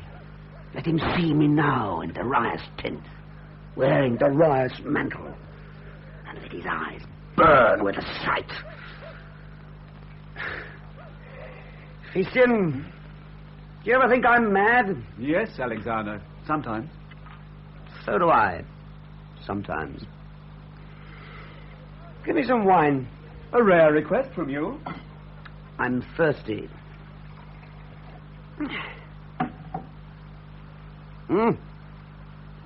I don't know how people can drink it. I suppose that was Darius' throne. Yes. Imposing, isn't it? Very. Strange object to bring on active service. The master of the world must keep his state. I wonder where he is now. The master of the world? Hiding in a ditch somewhere, I expect. How can a man become a god? Do you remember Aristotle's answer? By doing what is impossible for a man to do. To lead 35,000 against 250,000 and win. Have I done the impossible, Hephaestion? Your divinity is assured. I only hope you don't find it too cold on Olympus. Cold and lonely, perhaps? Surely not lonely. On Olympus. On Earth, I meant. That throne must be a very lonely place. If today I had killed Darius, how near did we come? About 20 paces. 20 paces from the empire of the world. Well. Next time, let's pray for better luck. Go and inspect the rest of our loot. Let's see what's in here. Come on. This way. In here. That's right. Oh, stop wailing, you brat, or I'll give you something to wail about. All right, now. Kneel down, all three of you. That's right. Your Majesty. Yes, what is it? Clitus, you clown. How do you like them, eh? Very much, but please take them away. Don't you want to ask them their names? I don't want to know their names. Please don't kneel. Stand up. Mother! He's wearing Father's cloak. Clitus, you're under arrest. Sure. How dare you do this? I thought you'd be pleased. Get out, you barbarian, and count yourself lucky to leave this tent alive. Yes. Madam, if there's anything in the world I can do to wipe out this insult, it shall be done. There is no insult. We are your prisoners, and you may do to us as you please. You are the Queen Mother of Persia? I am. Your son is not dead. Oh. He fought as bravely as a man can fight. The gods were not on his side, that is all. Oh, he's safe, then. Yes, madam. Oh. Your husband lives to fight again. Oh. Hephaestion, I'm placing these ladies in your charge. Put a guard of honor on duty and see that they are given every comfort. Yes, sir. You can go with him with an easy heart, madam. He is my closest friend and wisest counselor. We thank you, sir. Good night, then. With your permission, I shall call upon you tomorrow to see that you're comfortable. Thank you, sir. Your Majesty, in case you feel cold in the night, this mantle. Oh. Good night, madam. Good night. Here. You're in there. Get that bath ready for me. Yes, master. It is an impressive throne. I wonder how it feels.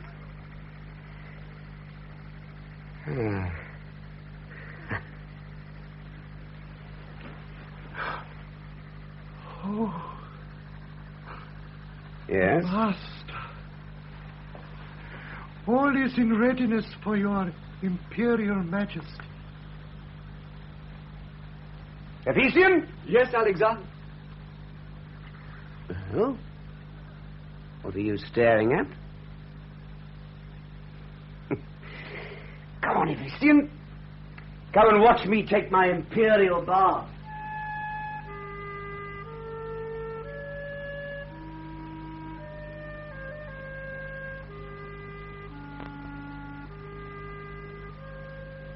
Begin to go wrong? It was wrong enough when he sent his envoy, Philotas, to King Darius in Babylon. You shouldn't receive him here. You should receive him in the throne room in state. I'm tired of state. Well, at least, Majesty, you should have had yourself announced by your titles. My titles, better, are not very likely to impress the envoy of the man who is already usurping most of them. All the more reason to give yourself your rightful style. Is master of the world still my rightful style? Certainly. With my wife, my daughter, and my mother in another power. They will be returned to you, sir. Yes. At the price of nearly half that world of which you say I am still the master. The offer was far too generous, Majesty. If you remember, I spoke against it in the council. Yes. Bessus, you did. But then, you see, it is not your family who is captive. The envoy, Majesty. You are welcome to Babylon, sir. You had, I trust, a pleasant journey. Thank you. No doubt before our conference tomorrow you have many matters to talk over with your staff. I haven't any staff. You are alone, but these negotiations may be very complicated. Are you sure? I don't think the negotiations will turn out to be nearly as complicated as you think. I see. King Alexander replies to your tenders of peace in the following way. Regarding the ransom of 10,000 talents which you offer for your family, he says that he is in no immediate need of money, and if he were, he would find other means of acquiring it. By robbery? By conquest. Go on. Regarding your offer of Egypt, Asia Minor, and the lands west of the Euphrates, he thanks you again, but finds it hard to understand why you should offer him what is already his. Should you, on the other hand, wish to give him the lands of the Persian Empire east of the Euphrates, he will accept. He is demanding that I surrender my empire without condition? The condition is that you yourself will come to no harm. Go to that parapet, sir. Look down at the plain. What do you see? An army camp. The size of it doesn't impress you? Mere size really does. I have over 500,000 men under arms. Does your king really believe that if he crosses the Euphrates, he would have more than one chance in a million of getting back to Greece alive? Evidently he must. What message shall I take back to him? You may tell him this. My offer to him was fair and generous. I made it because he holds in his possession the 3 people who are dearest to me in all the world. For their sake, I was prepared to make a dishonorable peace. Now he has relieved me of the choice, and I feel strangely glad I shall fight Alexander without mercy for him or for thought of my family. And of course, I shall win. My chamberlain will escort you back to your quarters. One moment, sir, before I leave. Yes? I have a very painful duty to perform. Your wife. You had heard she wasn't well. Yes. I had heard. I'm afraid she... Well, everything that could possibly be done for her was done, but she didn't seem to recover as she should. Just a fever, that's all. It wasn't the doctor's fault. I see. Sorry. I should have broken the news less clumsily. Not really used to these diplomatic missions. You must thank His Majesty for me. I will. Thank you. Well. I need hardly tell your Majesty what I feel for you at this moment. Thank you, Bessus. I shall decree general mobilization. Yes, sir. This time we will take no chances. Alexander must be killed. Yes. We need that head to decorate your palace gate. I'll summon the Council of War.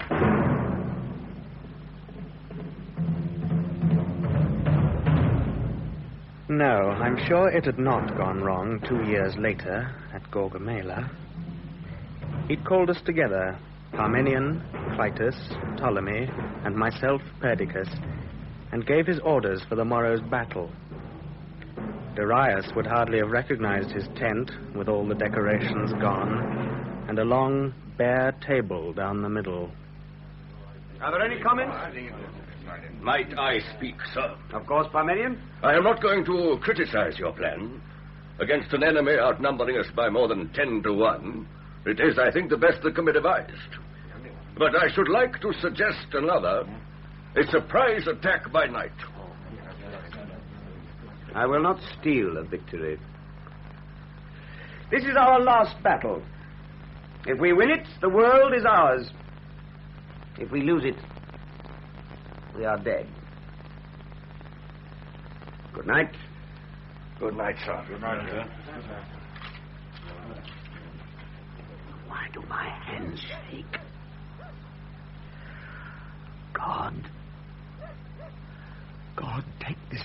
from me. What is it I fear? Is it wounding, capture, pain, death? Tomorrow I am master of the world, the mortal partner of the gods. Or I am dead. Either way, there is nothing to fear, so take this agony from me. Look down at me now, Father Philip, and sneer. Say, see what a weak, effeminate coward I am for a son.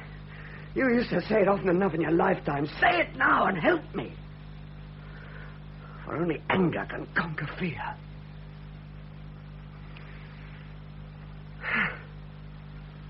You see? My hands are not shaking now. Thank you, dear Father.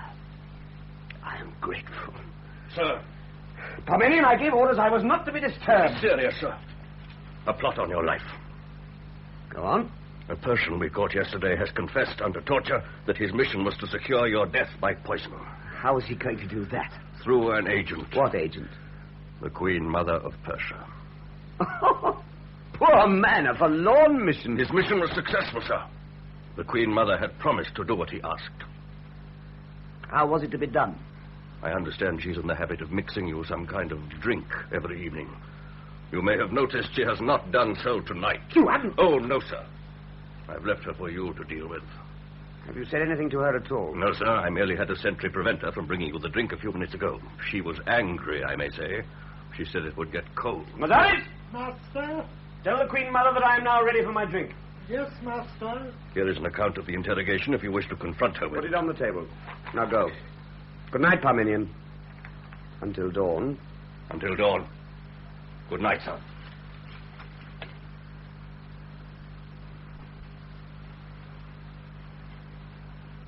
I have brought your drink. I kept it warm. Parmenion gave this to me a moment ago. Read it to yourself while I drink this. Oh.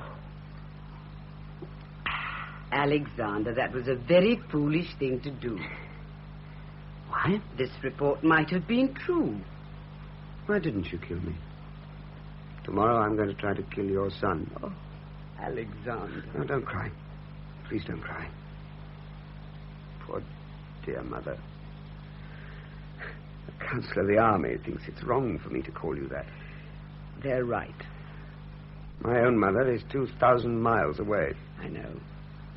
While my own son is less than a mile. You want to go to him, don't you? Yes. But you know, too, that I can't allow you to. I could offer him peace. I'd be a fool to accept it. He must believe he has me here on this plane at his mercy. He's a gentleman, like you. What harm has he ever done you? None. Then why do you hate him? If he's anything like you, I think I might love him. And you must try to kill him. Oh, Alexander. Don't cry. Please don't. Have you sent a message to your mother today? I didn't have time. But I shall send her one after tomorrow. After tomorrow. Try to get some rest now. Good night, Mother. Good night, my son. After tomorrow.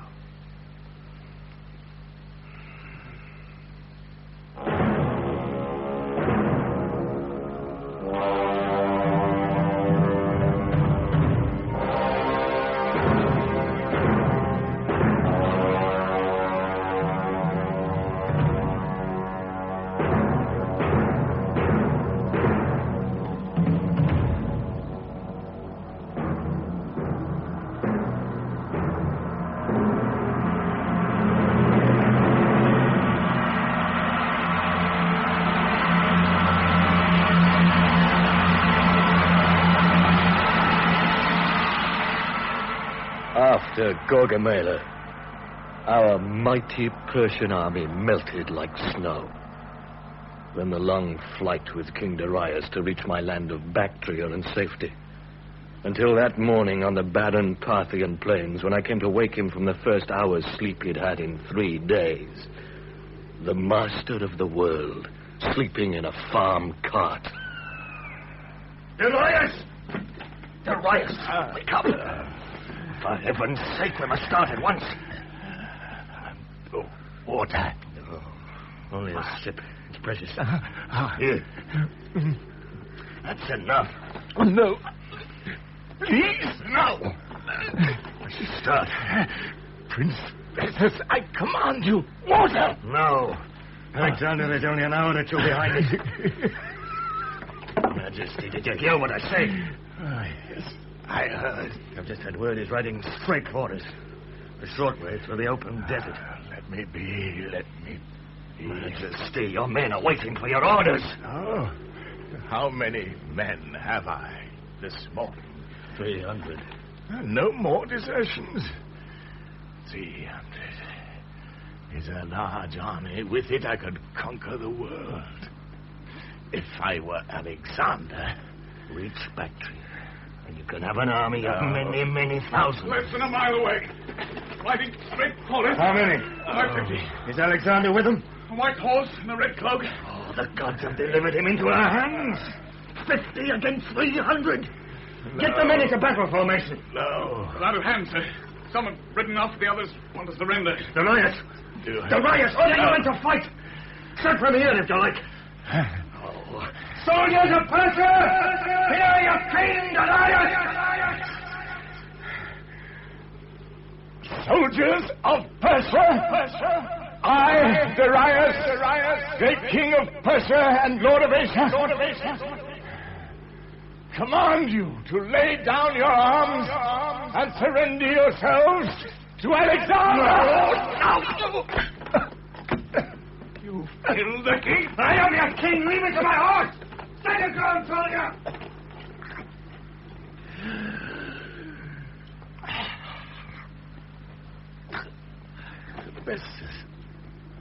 Bessus. Why am I alone? Come quickly, someone. The master of the world is dying, and he must name his successor.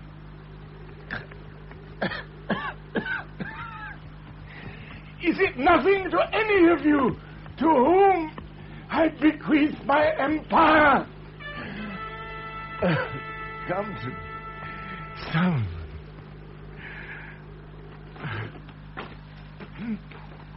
Who are you? The enemy. Come here. Come, my friend. Come here. I am dying. You must listen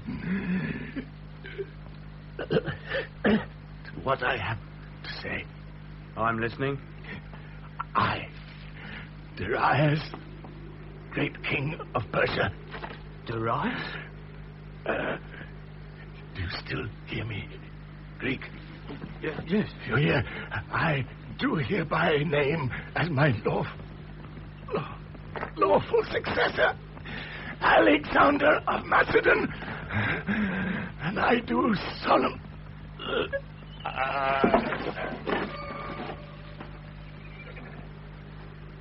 Sir, he named you his successor. I swear it.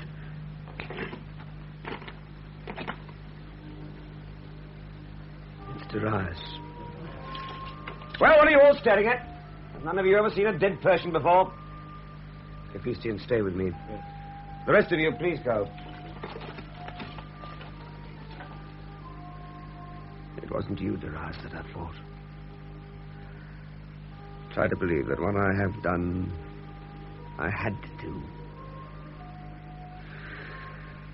Don't make a story of this, Chesterton. Don't say that Alexander, when he saw the dead Darius, begged his forgiveness and wept. I shall say nothing, Alexander. We shall send him to Persepolis. He shall be buried in the tomb of the kings beside his wife. You must go to Babylon, Chesterton, to break the news to his mother. never thought it would be like this. In a farm cart. Do you remember Gordium? Gordium? The wagon in the citadel, The empire of the world in a farm cart. There it is. There it is. I took your mantle once, Thras. Now you can take mine. And after all, Hephaestion, I never did solve that puzzle, did I? Huh? How can one solve a puzzle with a sword? And from then on, things were as they should be. By the time we reached Bactria, the silks and ornaments had reappeared in the royal tent, and Alexander, my master, in the robes and crown of Persia, sat on the royal throne as a great king should do. Pronounce the sentence, Ptolemy. Alexander, King of Macedon, Captain General of Greece, Pharaoh of Egypt, King of Babylonia, Lord of the lands, Great King of Persia, and Master of the world, does hereby pronounce that you, Bessus, former satrap and prince of Bactria, have been found guilty of all the crimes of which you have been accused before him. He does now sentence you to be taken from here to the city of Ecbatana, and there to be put to death in whatever manner the High Council of Medes and Persians shall devise. Have you anything to say against this sentence? I have a favor to ask. Ask it. I'm a soldier. All that I have done, even the killing of Darius, has been done in fighting for my country, against my country's invader. I'm ready now to meet my death. But I should like to meet it as a soldier, not as a felon. I ask to be allowed a military execution. The favor is refused. Take him away. Oh.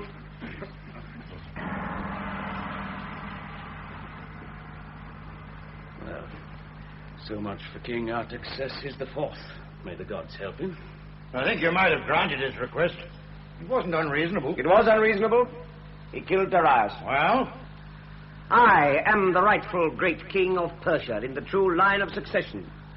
And so that the world should know that, I have today decreed the punishment of my royal predecessor's murderer. Are you answered, Clitus? Well, it was only that I felt sorry for him. You think I didn't? I'm sorry. I'm a tactless old fool, as you said. Your father, Clitus, and I wouldn't have you changed. Now, gentlemen, I'll march into Sogdiana. Are there any comments? The date you've given for the junction of the 4 columns at Samarkand, isn't it too soon, sir? The date stands, Perdiccas. By the first days of spring, we must be ready to cross the mountains into India. India? So the rumors are true? Yes, Ptolemy. What comments have you to make? Well, none, sir, none. Except that I'm told the Indians are rather numerous. So were the Persians. Is there anything else? Now, I've had a report this morning from Herat. Our garrison there's been wiped out by some local chieftain called, Oxyates. Is there no way of pacifying this devil's country? Titus, didn't you take hostages from this man? Yes, sir. I took his daughter. Throw him her head as a present. Where is she? In the camp? Yes, sir. In fact, sir, I think you know her. I know her? I sent her into the other night with 1 or 2 other captives, and... Well? She was the one who stayed. Oh. Roxana! Is this the girl, you mean? I imagine, sir, you'll be retracting that order you gave just now. Why? Well, sir, I thought under the circumstances... Her father is a traitor, and her life is forfeit. You hear that, my girl? She only speaks some weird mountain dialect. Pretty enough little face. Well, this is a sad business. The murder of my garrison was a sad business, too, and you're a soft-hearted old idiot, Clitus. Just a minute, sir. It seems to me that Clitus, for once, was talking sense just now. That'll be enough from you, young Ptolemy. We're all agreed it needs a pretty drastic solution. If there's ever a league between 4 or 5 of these mountain chiefs and they get across our lines of communication, we'll none of us see our homes again, much less India. Go on. There are 2 alternative policies, terrorism and conciliation. I can't make advances to the whole Bactrian race. But that's exactly what you can do, sir. through the very attractive person of this Bactrian lady. If you want to pacify Bactria in a few days, at no cost whatever, and for good, there, sir, stands your way. Ptolemy, you're surely not suggesting that Alexander should marry this girl? No, it doesn't have to be a proper marriage. I mean, not according to our rights. The king of Macedon, an emperor of the world, marrying a barbarian peasant girl? She's the daughter of an important Bactrian chieftain. Aren't you, my girl? It does make Alexander the laughing stock of the world. I don't think somehow whatever Alexander did, he could be quite that. Besides, we can make up a fine story about it. Love at first sight. The chivalrous conqueror insisting on marriage and all that. The prospective bridegroom might have something to say in the matter. Of course, sir. It's for you to decide. Thank you, Ptolemy. I shall. Leave me now, will you? I have Philotas being brought in a moment. I think it over, sir. Come here. Love at first sight, the chivalrous conqueror, Or... At least you'd have one valuable asset as a wife. You can't talk. Alexander! The Beastian! Go away now, Roxana.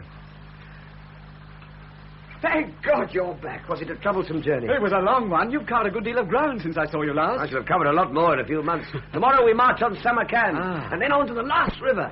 There I intend to found another city. I shall call it Alexandria at the end of the world. How do you like the name? Oh, it sounds a little sad. Does it? To me it sounds magnificent. Have some wine. Thank you. To another world beyond this one. A world of ghosts? No, a world of men. You can't fight ghosts. You can't conquer them. You saw Parmenion in Babylon? Yes. And the Queen Mother is still resolved to punish me for the death of Darius? I am to tell you that her feelings for you have not changed. But will never see me, or speak to me, or write to me again. Has she forgotten that I can command her to do all these things? She is the mother of Darius. Perhaps I had better teach her who I am. The prisoner Philotas. Bring him in. Sit down, Philotas. Well, I may as well. Some of your interrogations have been a little severe. You're in the hands of the High Council of the Army. I have nothing to do with it. Haven't you? I know you don't believe it, Philotas, but I want to help you. Help me then. Give me back my command and punish my accusers. You are your own chief accuser. Shall I read to you some of the things that you are reported to have said? If you must. Can I pour myself a cup of wine meanwhile? Yes, I'd better make the best of these few minutes. The greatness of a man is to be measured not by what he does, but by what he is. On that premise, Alexander is about as great as my little finger. Remember when I said that? I was drunk. Not too drunk to remember having said it. Surely the place for a god is on Olympus, not on the throne of Asia. An unexceptionable sentiment, I should have thought, from an atheist. The council may not find it so. Is it a crime to make a joke? Was it a joke? As much of a joke as people saying you're a god. We began as the companions of a Macedonian adventurer. We've ended as the slaves of an Oriental despot. Was that too a joke? No. I think that was true. Philotas, it is you who are making an Oriental despot of me. How can you think that this is what I want to be? I am still your friend, and determined, if I can, to save you from yourself. What I've done I shall not allow to be destroyed, either by the actions of my enemies or the taunts and jeers of my friends. Which is why in a few days' time you, my dear friend, may have to die. For this document will be your death warrant if I give it to the council. Then why give it to them? I shall burn it if you fulfill one small condition. That I fall down in public and worship you as a god. That at your trial you retract every word you said against me, and that you swear to me now that you will never say another as long as you live. That's just what I said. That I fall down and worship you as a god. Thank you for the wine, Alexander. Guard, take the assassin back to his jail. Philotas! I beg of you, think before you do this. I've thought, Alexander. I shouldn't have had that drink. It was a mistake on an empty stomach. Goodbye. I've enjoyed the adventure. I wish I could have seen how it ended. Goodbye, Hephaestus. Philotas, do what Alexander asks. I'm not Alexander. I can't do the impossible. Come on, my friend. Forward march.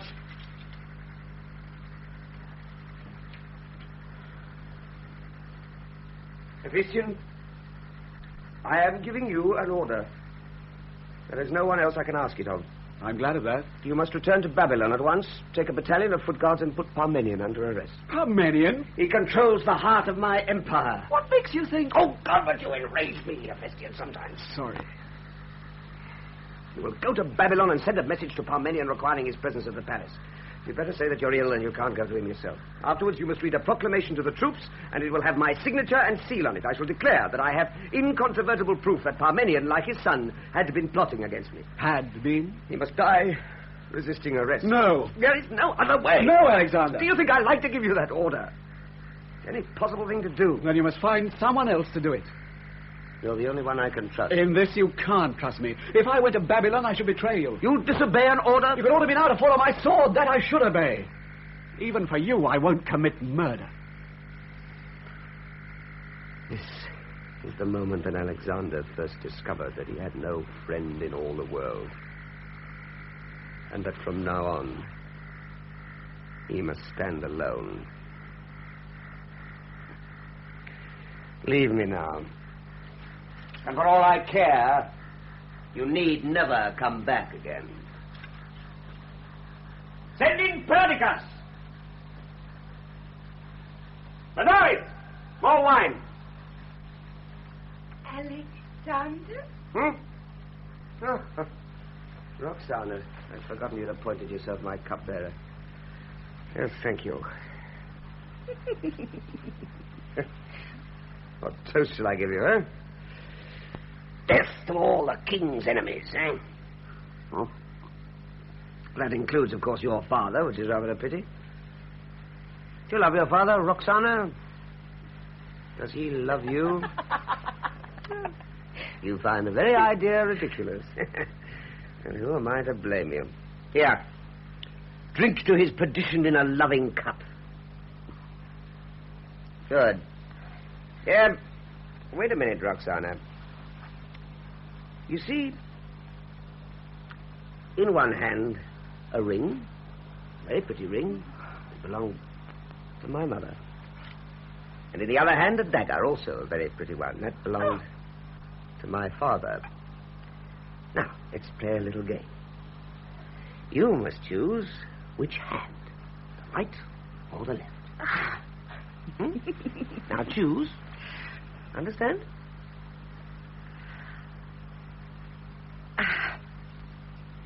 Yes. I think you'll make a good wife, Roxana. I see you also have the quality of luck. I began to fear for him. And when I heard that Philotas had been arrested, then I knew. Poor Alexander. After Perdiccas had left me to prepare for my journey to Alexandria at the end of the world, I sat thinking for a long time.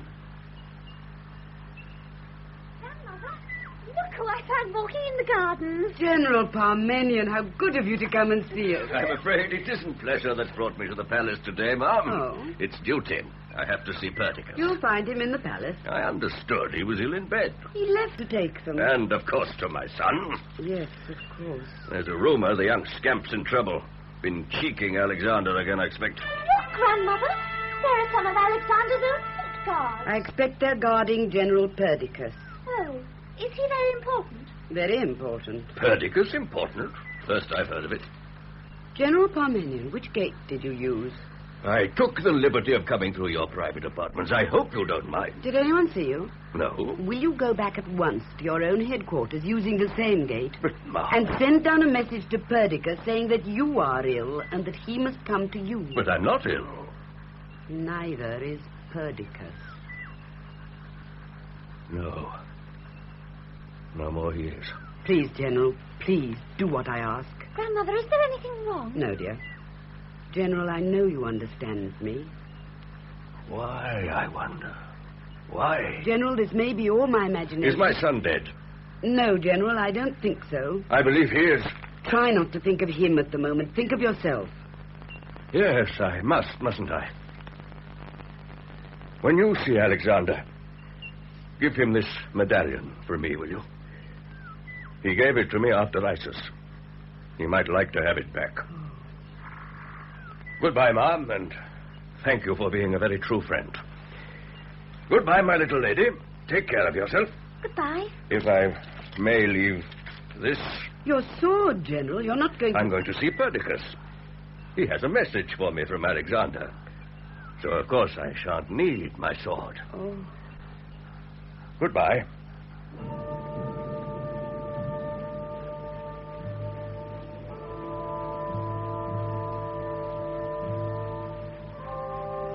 By the time we reached Alexandria at the end of the world, the silken divans were back in the tent. Alexander would lie down now to drink his wine. You asked to see me, sir. Yes, Hephaestion. About the wedding ceremony, there's a banquet afterwards. I shall expect you to be present. Very well, sir. And Hephaestion? Yes, sir? I shall expect you to sit at my right hand. Thank you. Is that all? I see. I must humble myself. Will you forgive me, Hephaestion? There's nothing to forgive, sir. Oh, for the love of God! What do you want me to do? Rend my clothes and pour dust on my head? I'll do it if you like. The truth is, Hephaestion, I'm not as invincible as I believed. I admit defeat, and I would like to salute my conqueror. Alex. Know what you're feeling about me at this moment. Not about you, Alexander, for you, that's all. I'm not a murderer, will you believe that? Yes. Despot I am, because I must be, but I still have that ideal that began this adventure. The world state, no more war, no more oppression. A universal peace blessed by the almighty gods. It's not an unworthy vision, is it? No, Alexander, it isn't. And if I fail, who else will succeed? No one. So I mustn't fail, How easy to have pardoned Philotas, to have taken the risk over Parmenion, to have gained for myself the title of Alexander the Kind, Alexander the Merciful. Other words for Alexander the Weak, the defeated. And Alexander mustn't be defeated, or he'll betray both himself and his vision. Have some wine. No, thank you. Oh, come on. I've never before you must get drunk on my wedding night. You must forgive my lecture on political science. Did I sound like Aristotle? A little. The bride wants to show herself to her loving spouse to be. May she come up? Yes, let us inspect Her Majesty. Her Majesty. She's not going to be there, is she? Just for today, at the ceremony. I was going to say, a Persian. Oh, that would never do. All right, my girl. Bring her in, Solomon. Your loving husband salutes you. I admire your face and figure almost as much as I do your dowry. Dowry? Roughly 30,000 lives and 6 months campaigning. I call that valuable enough, don't you? I certainly do. If you brought me 6 months nearer home, I salute you too, my dear. Do you approve of my choice of bride, Hephaestion? Most emphatically. You're carrying her...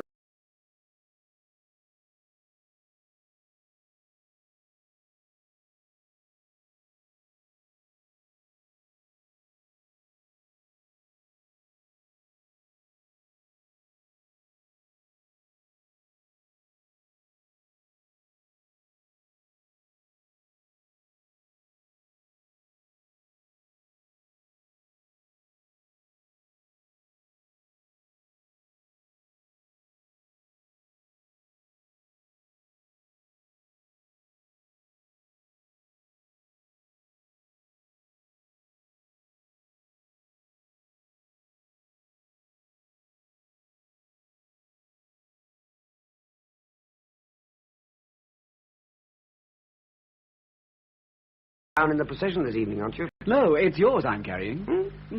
Oh, yes, of course. Well, who's carrying hers? Titus, is it you? What's that? You're carrying Roxana's crown in the procession. Yes, that's right. I walk ahead of her all the way, holding the cushion in the air. And let her climb the stairs and sit down, and then I go up and put the crown on her head. Correct, sir? Correct, save for one thing. You've forgotten the obeisance. The what? You're to kneel down at the foot of the throne and place your head to the ground. I'm not going to do it. Oh, don't be a fool, Clytus. Fool I may be, but I'm not chewing dirt in front of any little barbarian. Clytus? If I'd known there was going to be all this mumbo-jumbo, The great king of Persia is taking a wife, and the ceremony must be carried out according to the rites and usages of his Persian ancestors. His Persian ancestors? Holy gods above. Get him out of here. Let's come away. It's a pity our Persian ancestors lost the Battle of Marathon, isn't it? Then they might have saved us all this fighting we've been doing these last 8 years. Stop it, Clytus. Let me take his part in the ceremony and he can take mine. All right, but get him out of here. His boorishness offends me. Yes, great king and master of the world. I'll go, and I'll carry a crown for you this evening. But by God, I won't kneel in the mud in front of you either. I'm a free-born Macedonian, and I'd sooner die. And that may not be so difficult to arrange. Oh, yes, you can have me murdered as you had Parmenion. Take him out or I'll kill him. Come on, Clytus, let's go. Thank God that he isn't alive today to see the shame of his son. You dare, Alexander! Let me go! Unlike his son. If at least was a man. Guard! Your Majesty, Give me a spear! No, Alexander! Johnny, only that I'm rather drunk. You shouldn't have thought. I killed my father. I wished him dead, and he did die. And now I've killed him again. Clytus! Father Clytus! Parasite! Parasite! Must die! Ptolemy, help me to carry him.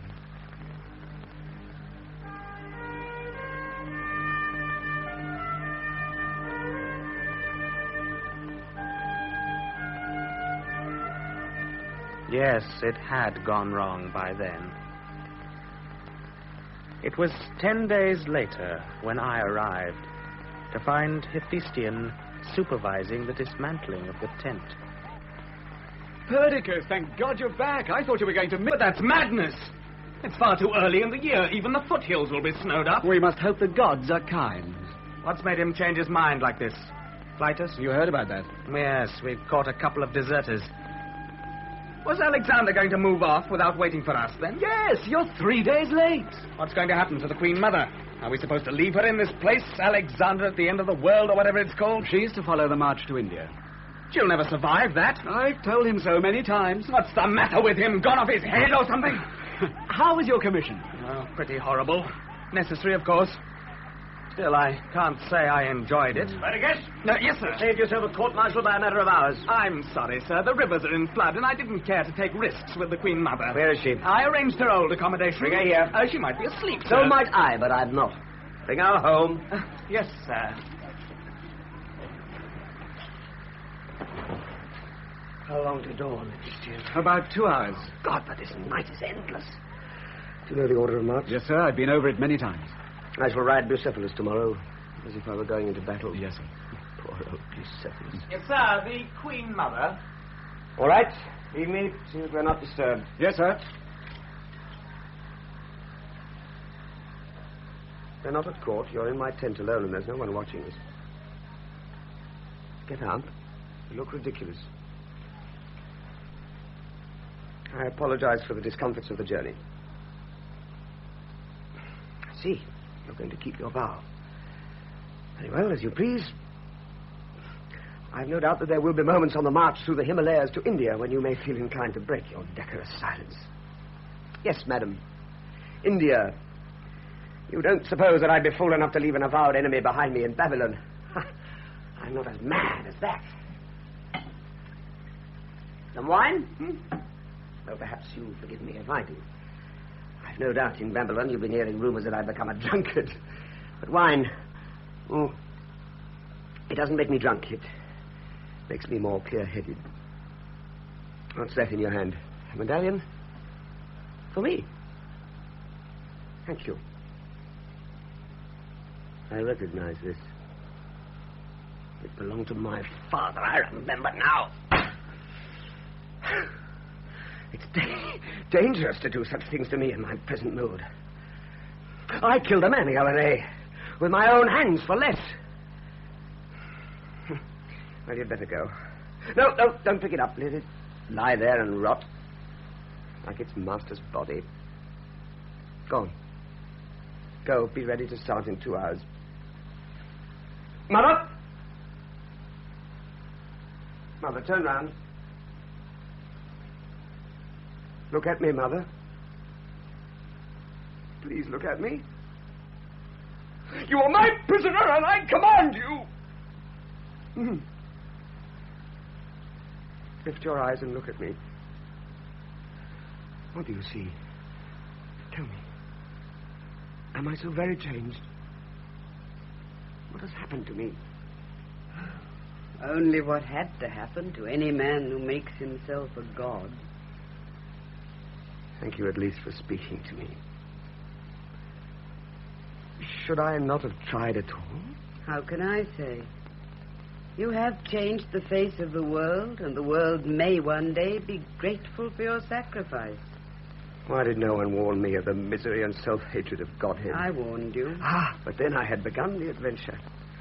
I couldn't turn back. The priestess in Delphi warned you. She said, know yourself.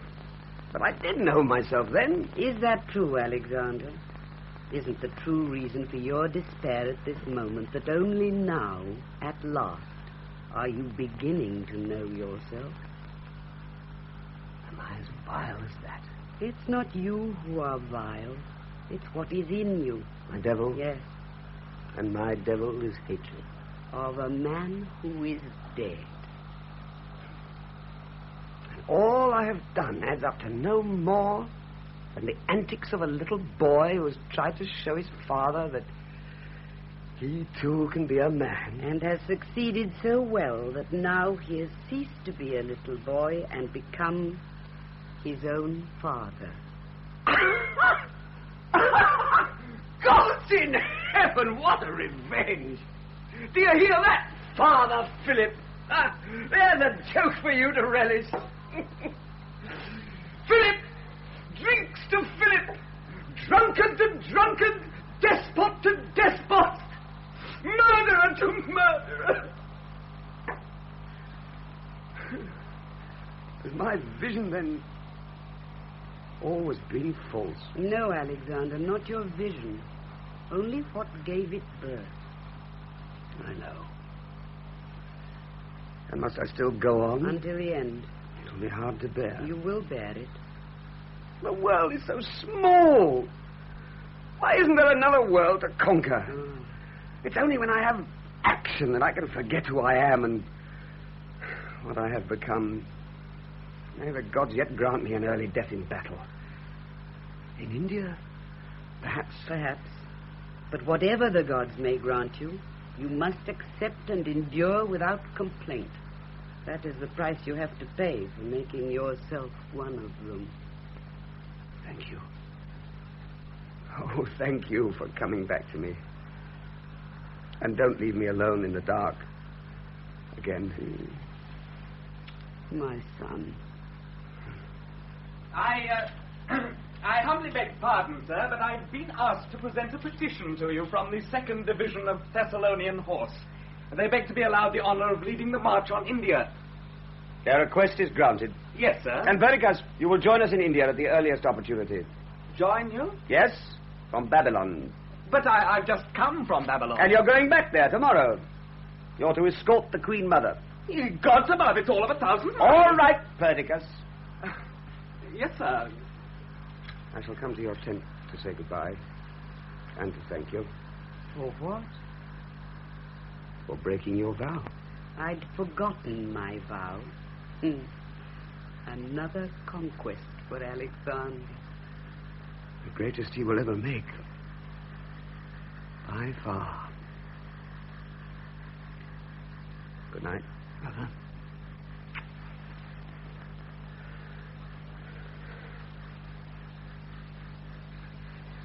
Ephesian, I have some new orders for you. Yes, sir? And don't call me sir, you know it annoys me from you. I've noticed the men have accumulated far too much baggage. Yes, I've spoken to the under-officers about it. But they say that if Alexander has 20 cartlers, why shouldn't they have one? Yes, well, I'll tell you what we'll do. You and I will go out now and we'll make an enormous bonfire, like the bonfires we used to make as boys. And on top of it all, I shall put that throne. Yes, I should like to see that throne on a bonfire. But will it burn, do you think?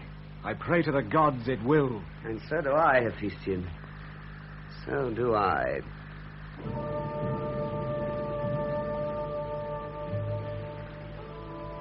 But it didn't burn, did it, Alexander?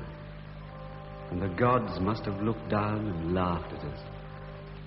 They must have known that though the wood might blaze and the gold and silver melt, the throne would remain untouched and terrible, and that it would destroy you. Oh, no. The throne of the world is where Alexander sits. No. How long will it be? Will this delirium go on till the end? Master, who can say? He must be made to understand. Sir, the time has come for you to name your successor. Sir, this is Ptolemy. Am I to succeed you? Make a sign. Perdiccas, then. Your child to be. Hephaestion. Yes? Hephaestion is dead, Alexander. He died a year ago. Why did you die, Hephaestion? I put the whole empire in mourning for you. Did you know that? And I killed a doctor who failed to save your life. How could he have saved you when you didn't want to live? Why didn't you want to live? You know why. But on the march to India, we laughed together. And we were one again. When we sailed down the Indus, side by side, crowned with the laurels of victory. We were happy then, too, weren't we? No, Alexander. The shadow of the throne.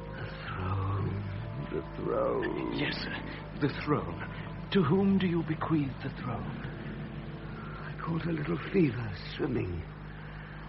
And now they tell me I'm dying. Your successor? I must name my successor now. Who shall it be? Whom shall I condemn to death? What other friend shall I murder? Sir, your successor. We must know your successor.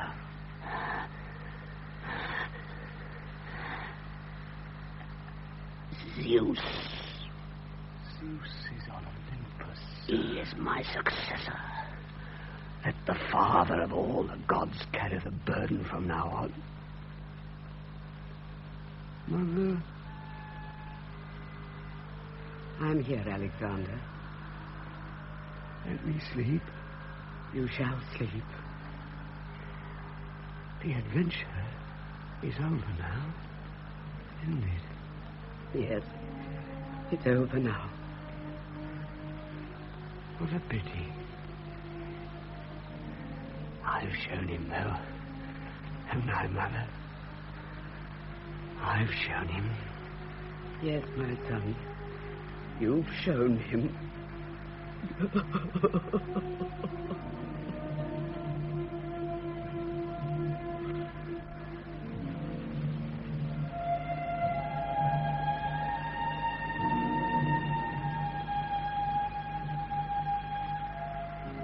Adventure Story by Terence Rattigan was adapted for radio by Peter Watts.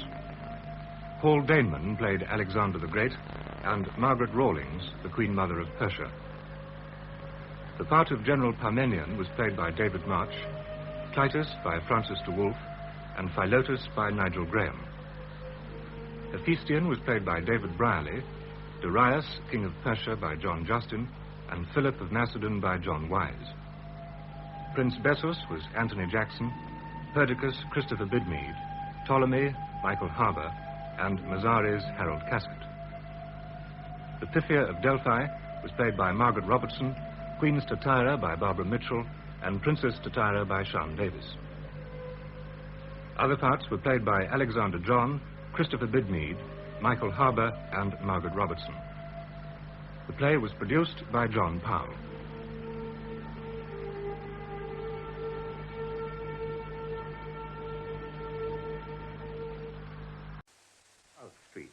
by R.F. Delderfield. Adapted for radio by Cynthia Pugh. The Spinster of South Street.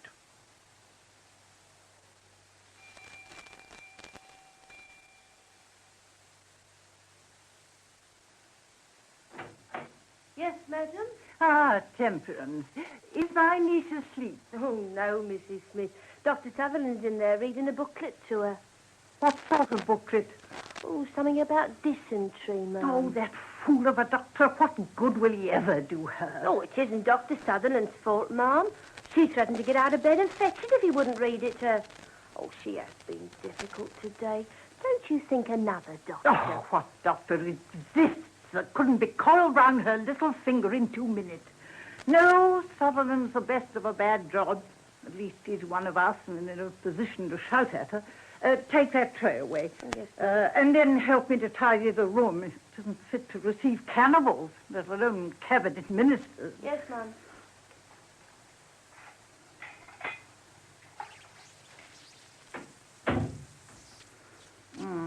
Comparative statistics of adult mortality in the West Riding. 15% industrial workers never reach age of 37. 37. I wonder if she'll get that far herself. Ah, Dr. Sutherland. Good afternoon, Mrs. Smith.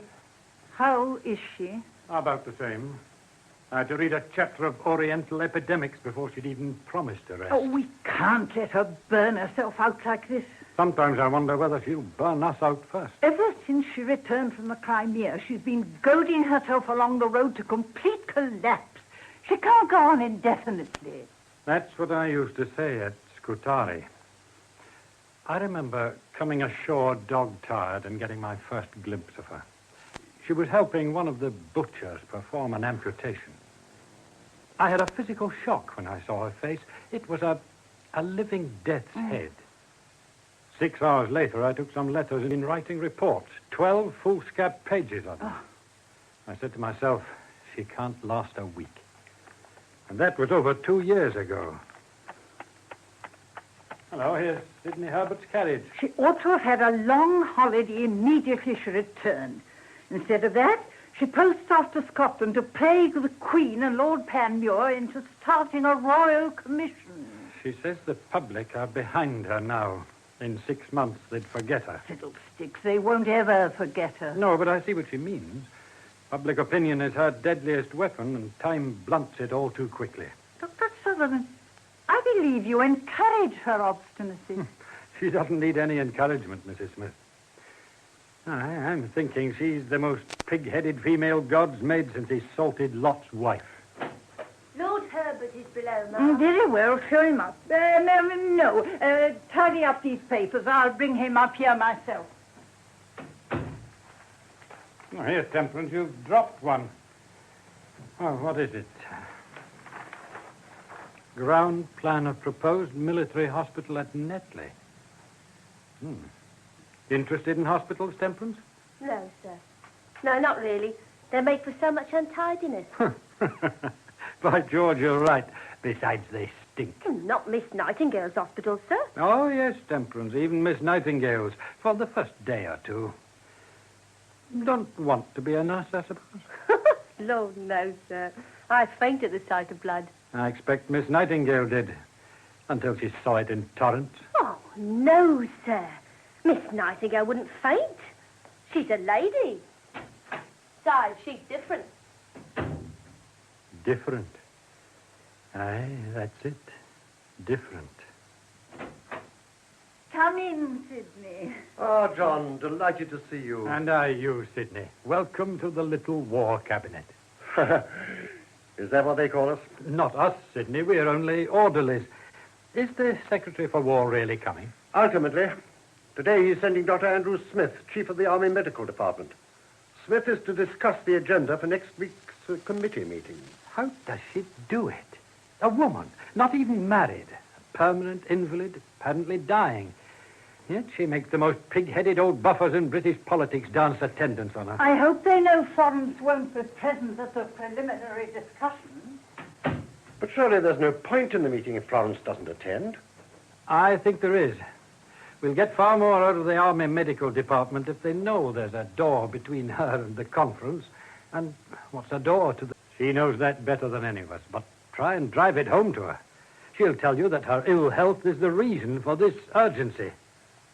Does she come? Not really, no. When I threatened her yesterday, she said she'd outlive us all by 30 years. And your opinion as a medical man? Honestly now. Physically, she should have died in the Crimea.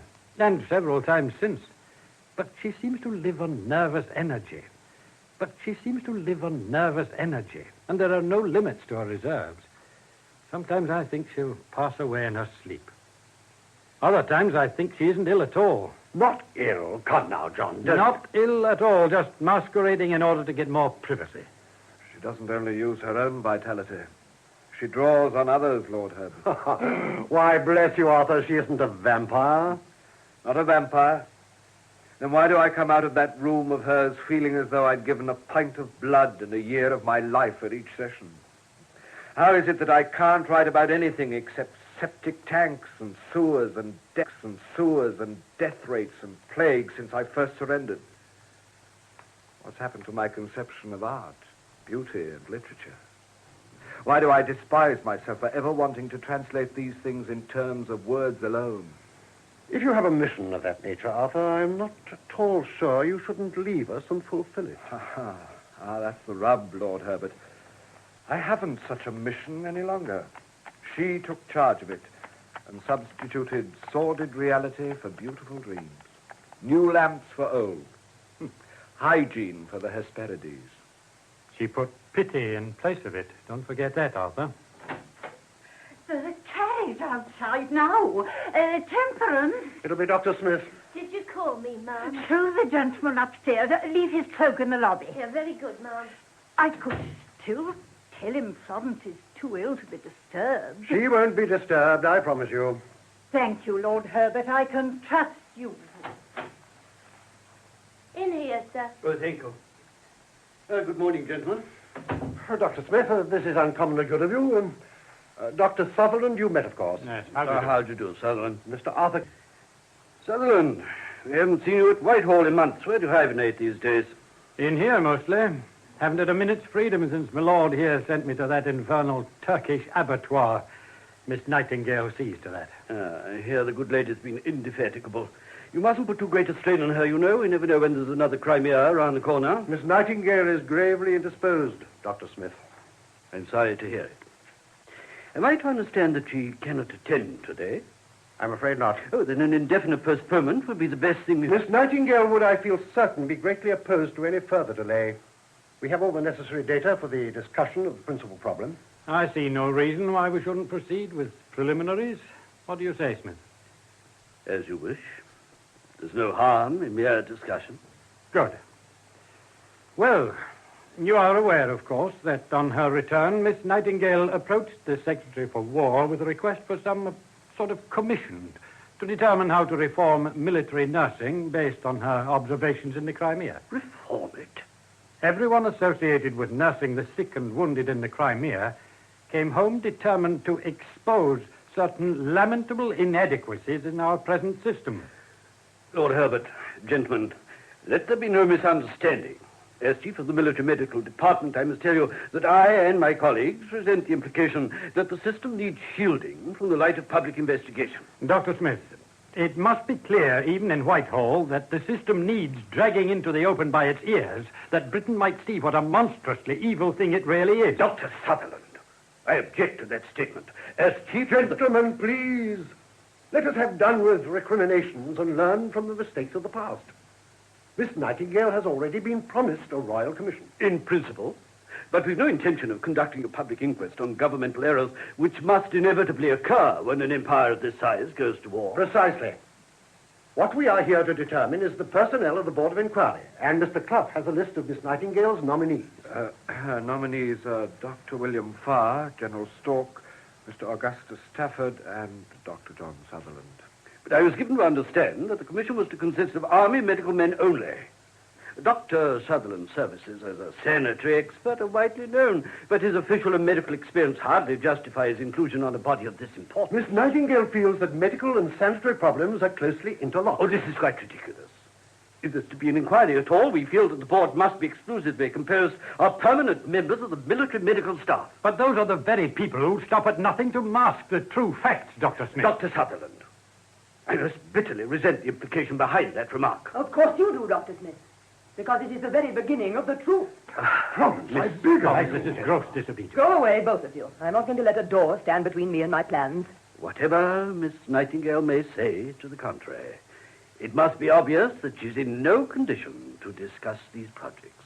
Later, perhaps. Later, always later. That's what they said in Scutari when I asked for necessities. All in good time, Miss Nightingale.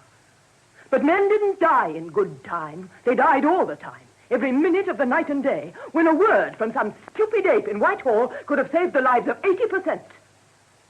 Do you know what I call that? Murder. And premeditated murder. Inasmuch as the officials responsible could not be such fools as to be unaware of the consequences of their folly. Perhaps we could revert to what we were discussing before Miss Nightingale came in. Nominees for the Board of Inquiry. So far, none of us is clear as regards the functions of this inquiry. I am quite clear, and have gone so far as to tabulate the remedy. Oh, come, my dear lady. You don't decide to hang a man before he's been found guilty. Frankly, Dr. Smith, I would cheerfully hang every hidebound official who stood between me and immediate reform in this matter. Oh, Florence, please. The commission will recommend the election of 4 subcommittees. 4 subcommittees? A committee to put imperial barracks in a sanitary condition. B, a committee to organize a statistical department within the Army Medical Service. C, a committee to establish an Army Medical School. And D, a committee to revise the Army Medical Department from top to bottom. I'll have no hand in this preposterous and mischievous design. You may do as you wish, Dr. Smith. But I shall remind you that I have obtained the earnest support of Her Majesty and the Prince Consort. At this stage, Florence, we must agree to compromise. There can be no compromise. Either the commission is set up on this basis, or I shall publish my diary, which will, I don't doubt, bring the entire government about your department's ears. This is fantastic. A department of Her Majesty's services being threatened like a common malefactor. Miss Nightingale, I beg you to excuse me. Perhaps when you're in a less agitated frame of mind... I shall never be calmer than I am today, Dr. Smith, and never more determined. Am I to understand that you, too, hold these extreme views, my lord? My views in this are identical with those of Miss Nightingale, Dr. Smith. Thank you, Sidney. I'm sorry. Good day, Miss Nightingale. I'll see you downstairs. Arthur, make a précis of the discussion, will you? Have it ready tonight. Very well, Florence. Oh, dear. Florence, you've overtaxed your strength. All right, my dear. I got you. Lie down here on the divan. That's right. I'm so sorry. It was a sudden weakness. I'm better now. Florence, you've got a devil in your heart. A devil? Perhaps, Sidney. But God put it there.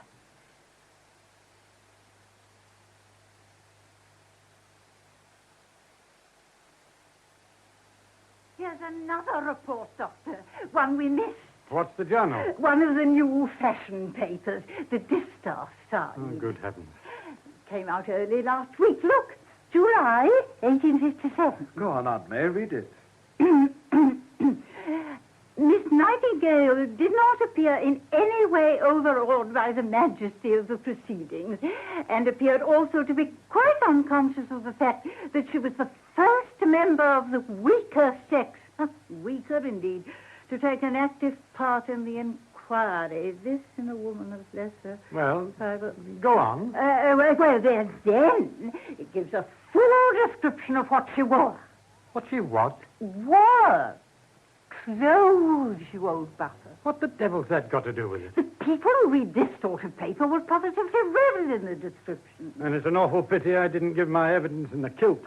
What else does it say? Deportment. Aye? Her deportment was exemplary. Supremely self-possessed, she was in no way unbecoming to her sex.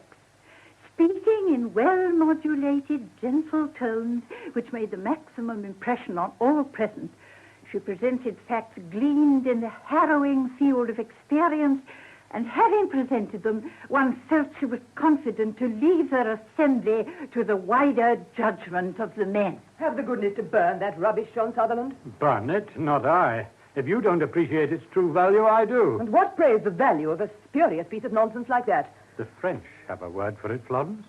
Camouflage. Camouflage, John. Please explain. However much you may object, Florence, in the England of today, you will get further in the role of tender, submissive, inspired little woman than you can ever hope to get as an Amazon. Amazons, hoydens, if you like, are not fashionable. This is still outwardly a man's world. That's good advice, John. Thank you. Why are you holding your head like that, Arthur? It's my eyes, Florence. When employed on close work, they ache horribly. Indeed. We must get you spectacles. Hurry up with those proofs. I shall need them for Lord Herbert's inaugural committee meetings. Very well. Did you call on your mamma, Florence? No, I did not. Social calls must wait. I did, however, get all the information I required. On the infirmaries? Infirmaries? Oh, fiddlesticks. That paper's already at the printer. Oh? When did you correct the proofs? Last night, of course. Florence, that must have occupied you 3 hours. 1 hour and 3/4. There's nothing wrong with my eyes. But I forbade you to... Here are the final plans of the military hospital Netley on Southampton Water. By George, that's splendid. Judge for yourself whether they're splendid or not. If a building is erected on that plan, it will be Scutari in Hampshire. The fools. What have they learned?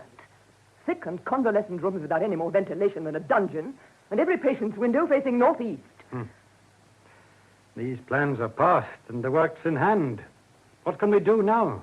The Prime Minister shall tell us that. You'll be lucky if you get an appointment with Pam. His government's tottering, and he's got bigger fish to fry. Sydney is bringing him here within the next half hour. Lord Palmerston coming here? Why not?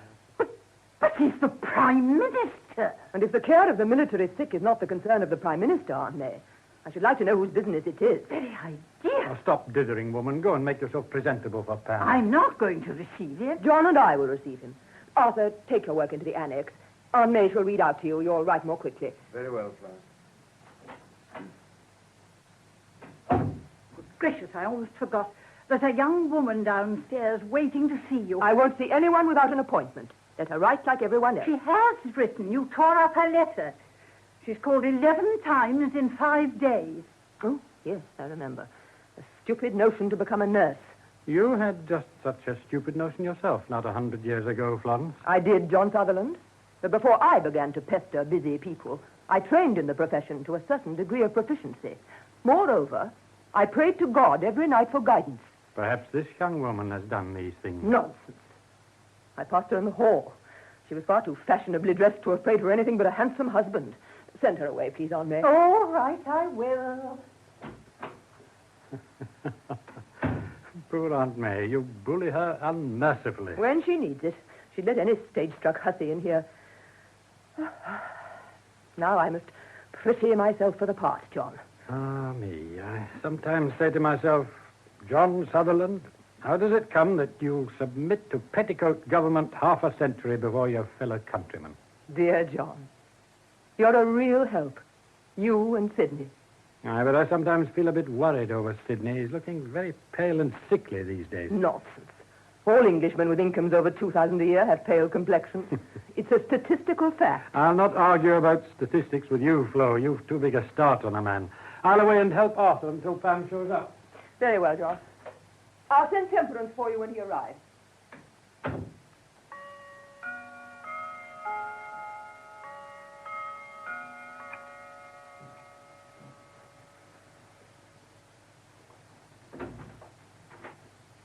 Well, I'm in.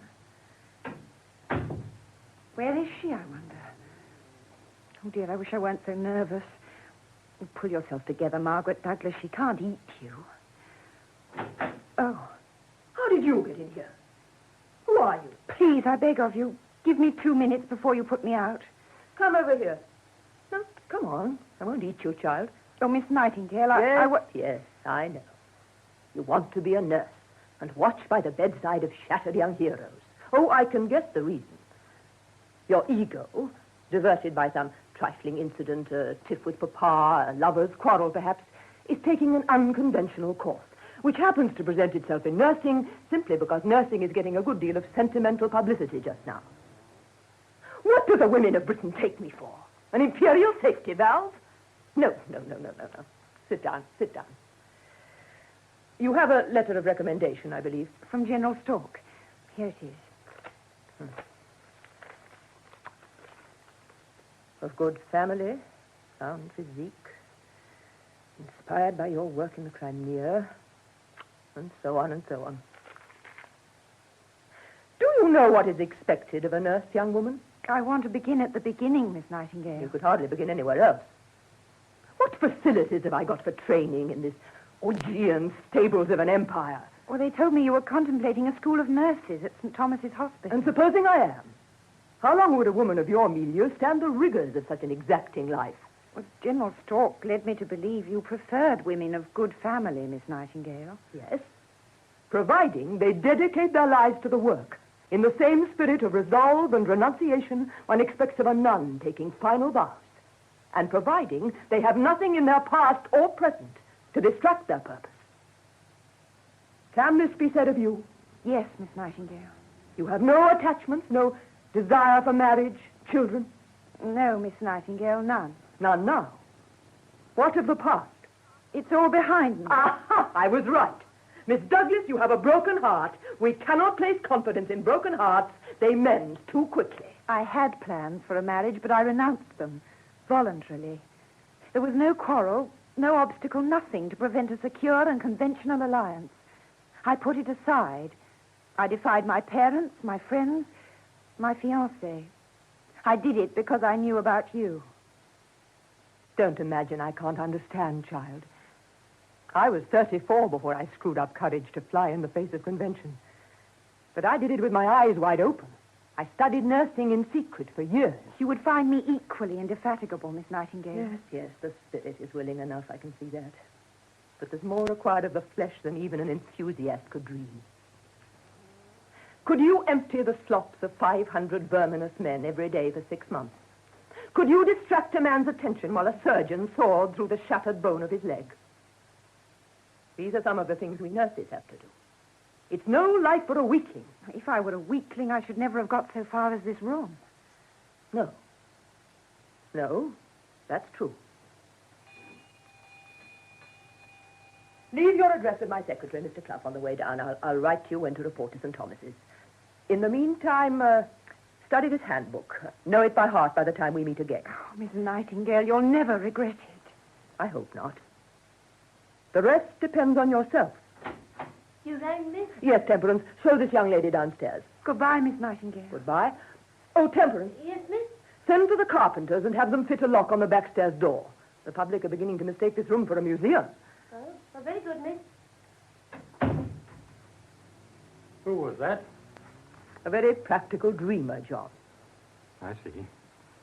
I came up to tell you I saw Sidney and Pam arrive. They'll be here in a moment. Do you mind if I stay? I should like a word or two with Pam alone. Give Sidney the hint. Another little plot? No, John, nothing to be ashamed of. But Sidney won't canvass. He's too proud or too timid. So I must do it for him. Besides, I can't act in front of Sidney. Aye. The Lord was having a nap when he let Sidney Herbert wed anyone but you. Dr. Sutherland, how dare you say such... Oh, excuse me, miss, but Lord Herbert is here with another gentleman. He says to tell you it's the Prime Minister. Show them in, Temperance. Lord Herbert is telling the truth. Oh, very well, miss. Never say that again, John. Never, never. Forget it. I'm an old fool. Maybe the thought's been there too long. Bury it. Kill it now, here. What a weapon it would make for our enemies. It's a fantastic notion, quite fantastic. Lord Palmerston, miss, and Lord Herbert.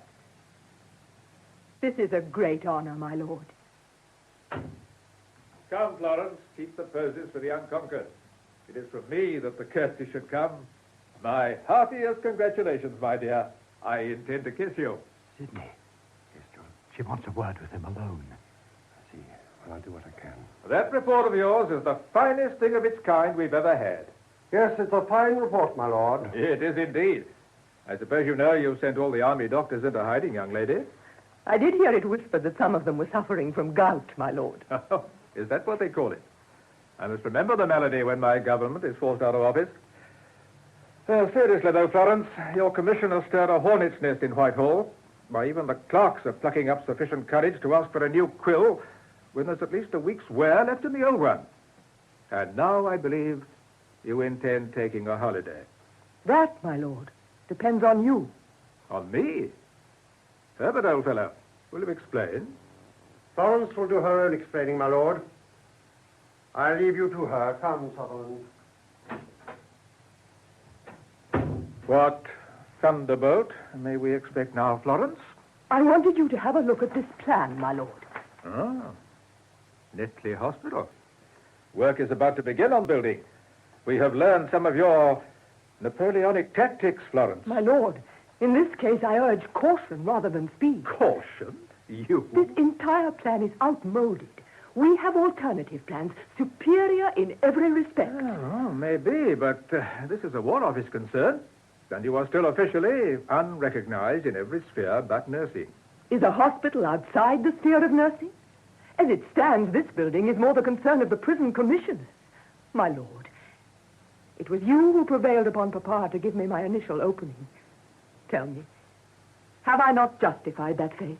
No man ever saw a richer or a quicker return on an investment, Florence. Then I beseech you now, exert your powerful influence to stop work on Netley until we have rallied sufficient support to establish our alternative plans. Yes, you're asking a great deal, Florence. The work is so far forward, estimates, contracts. I know it, and I do so without apologies. You're Be utterly sure. Oh, very well. Work shall not begin for 6 months. Oh, my lord. Have we your pledge? Thank God. Now I can rest. Well, you understand, of course, that no word of this gets abroad. Discretion was one of our earliest lessons, my lord. This is strictly unorthodox, of course. I shouldn't even be here talking to you. Unorthodoxy is the hallmark of true great charity, one more proof of your statesmanship. Come. And tonight I shall thank my Maker that Lord Palmerston was Prime Minister when he, who is aware of all, summoned me to the task. From anyone else, that would have sounded sanctimonious. Coming from you, I cannot conceive. You've made me proud, Florence. Proud of my judgment and proud to help. Well, I must go. So much to do. Goodbye, child. Don't trouble to ring. I'll find my way down. Pam, Yes? you aren't really on my side, you know. I'm an outsider at Whitehall, even to you. You're a woman, Florence. Got to resist that, you know. But I'm not on their side either. I like your tactics. I learn a good deal from them. And the Netley project. You won't go away and forget us. I gave you my word, didn't I? You can ask anyone on the continent whether I'm in the habit of breaking it. Good day, dear. Oh, dear Pam. Oh, there you are, Sidney. Well, I played him and landed him. We have 6 months' grace. Well, show a little pleasure. Congratulate me. What is it, Sidney? Why did you persuade John Sutherland to get me out of the way while the PM was here? Oh, that. Oh, come, Sidney, don't behave like a petulant schoolboy. I should like to know, Florence. Very well, I'll tell you. It was because Pam's a big collie who goes through the hoops much better if he thinks he's the only dog in the ring. Sometimes I think you would get more done on your own. Sidney, this is ridiculous. Don't you see? Pam's business here was strictly unofficial. He could never have been won over in the presence of another public figure. You know my methods. I can't always approve of your methods, Florence. Because they are not in keeping with the accepted codes of behavior for a gently born woman, I suppose. No, not just that. Because backstairs politics have a habit of recoiling unexpectedly. It's sometimes better to work in the open. At least you know what you're up against. Come out into the open yourself, Sidney Herbert. This is a smokescreen to cover wounded vanity. No. Then why this carping? I hate to see you playing charades with a man. It isn't worthy of you, Flo. Why don't you go on being yourself like you were with the medical board? There was fire, spirit, nobility. So much better than the donning of these successive masks for one-man audiences. They are part of the play, Sidney. Believe me, I know what I'm about. I have to pretend to let men take the reins. Sutherland understands and approves. To John Sutherland, you're a brilliant commander-in-chief. To me, you're a woman, Florence. You see so much more than the others. To be truthful, that's why I saw Pam alone. I can't act when you're watching the play. I see. Don't change, will you, Sidney? I'll always be the woman of our partnership, Florence. What does it matter? We both know we shall arrive with a roll of drums that will echo round the world. Believe it, Sidney. We are the vanguard of progress, order, real civilization. And God's purpose is working through us. Dear Flo, why did God surround you by such little people?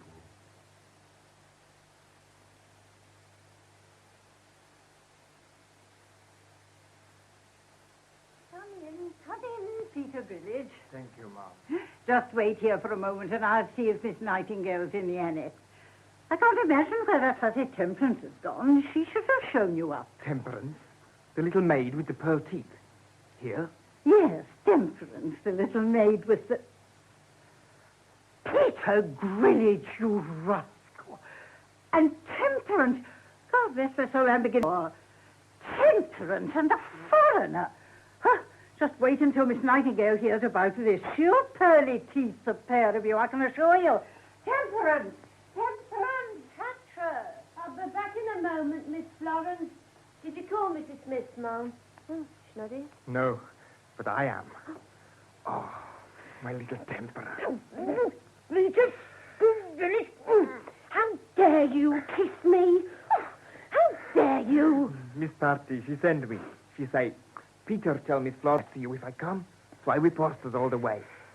Oh, Temperance.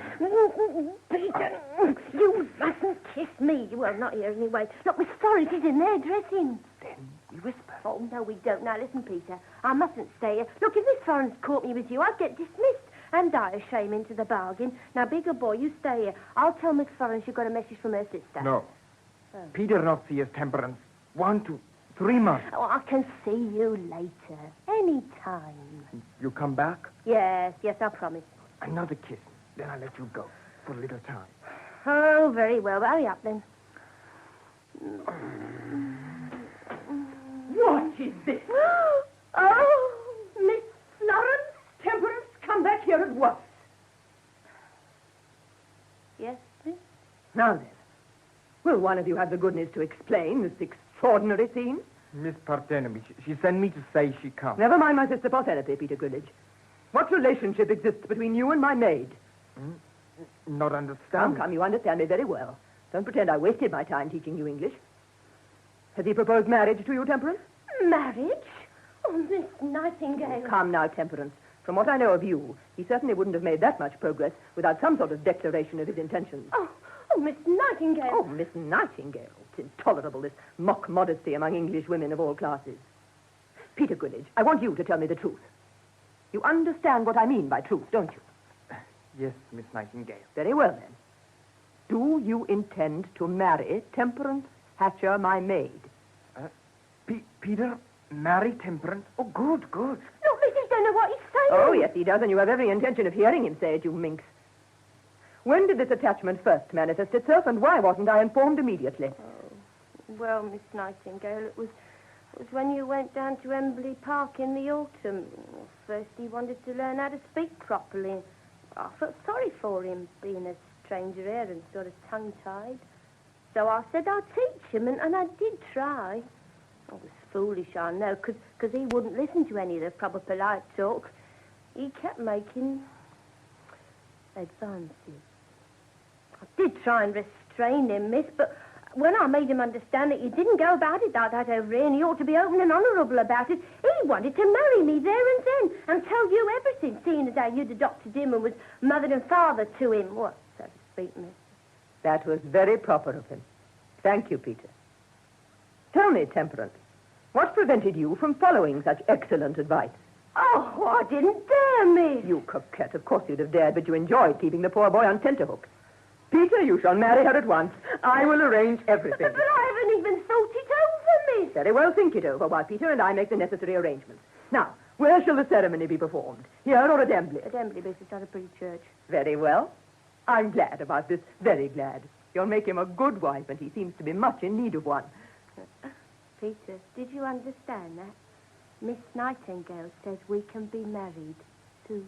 Oh, miss, I kiss your hand. No, Peter. Save your kisses for the bride. Oh, God bless you, Mum. Come on, Peter. Oh, sorry, Ma'am. Oh, one moment, you two. Let them go, Aunt May. They're made for one another.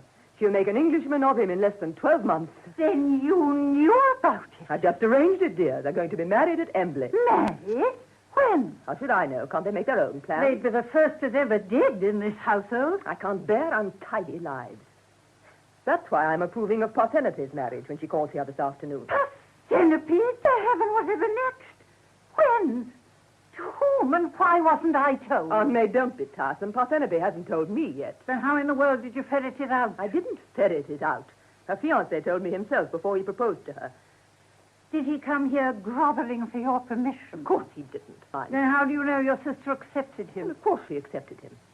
She's older than I, and Sir Harry Verney is a man of some eminence, and greatly attached to my cause. Ah, I see, your cause.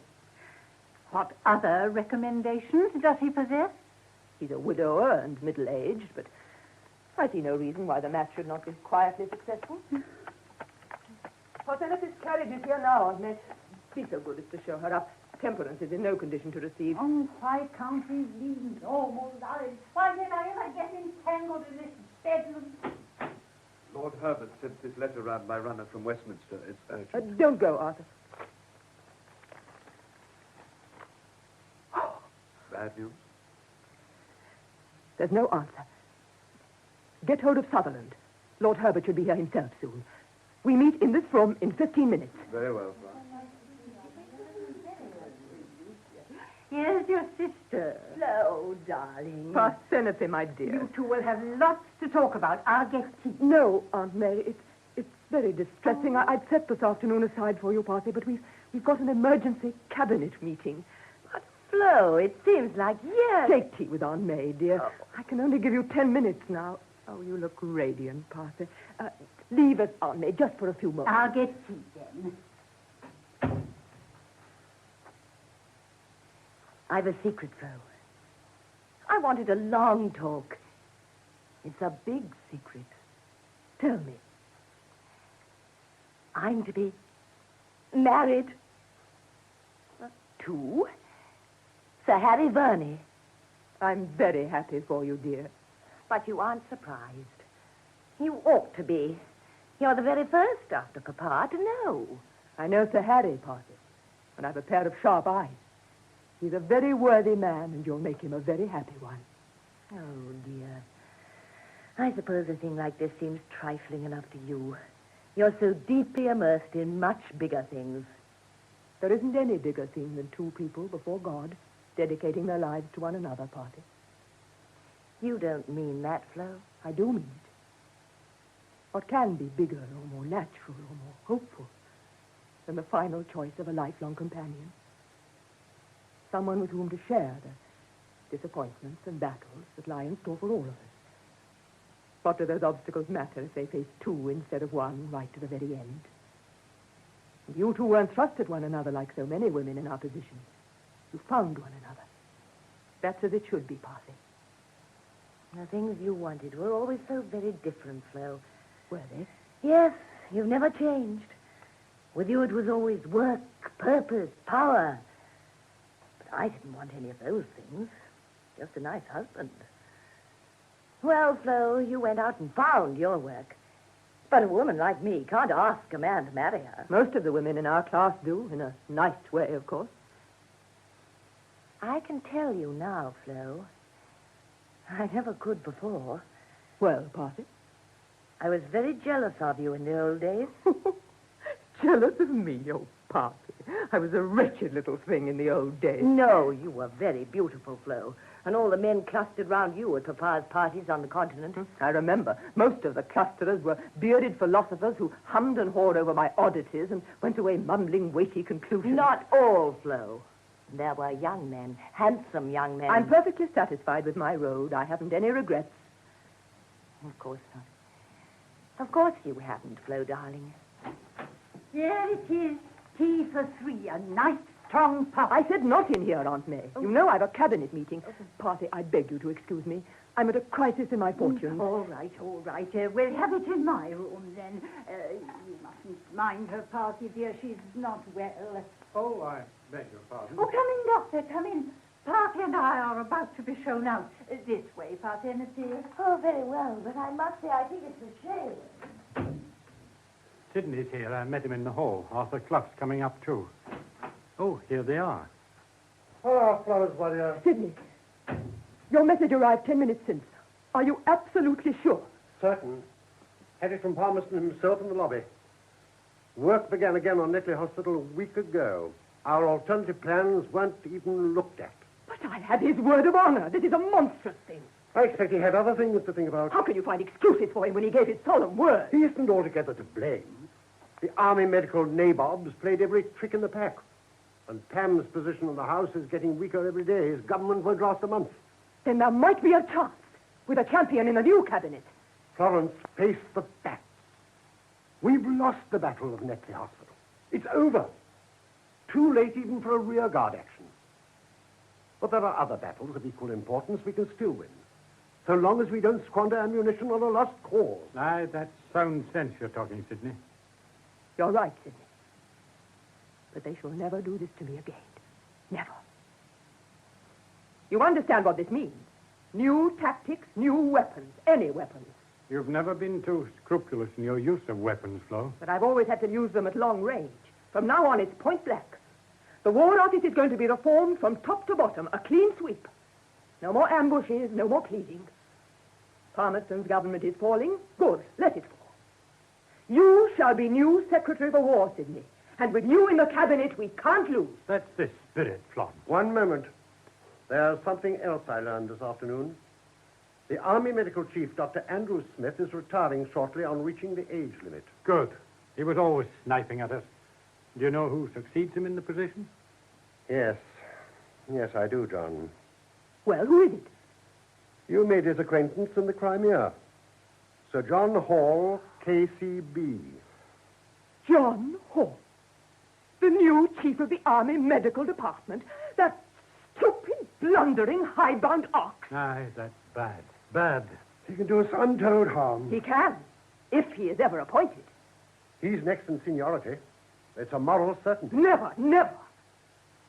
You might remind the public of your old interpretation of his title. I recall you writing home and saying his KCB stood for Knight of the Crimean Burial Grounds.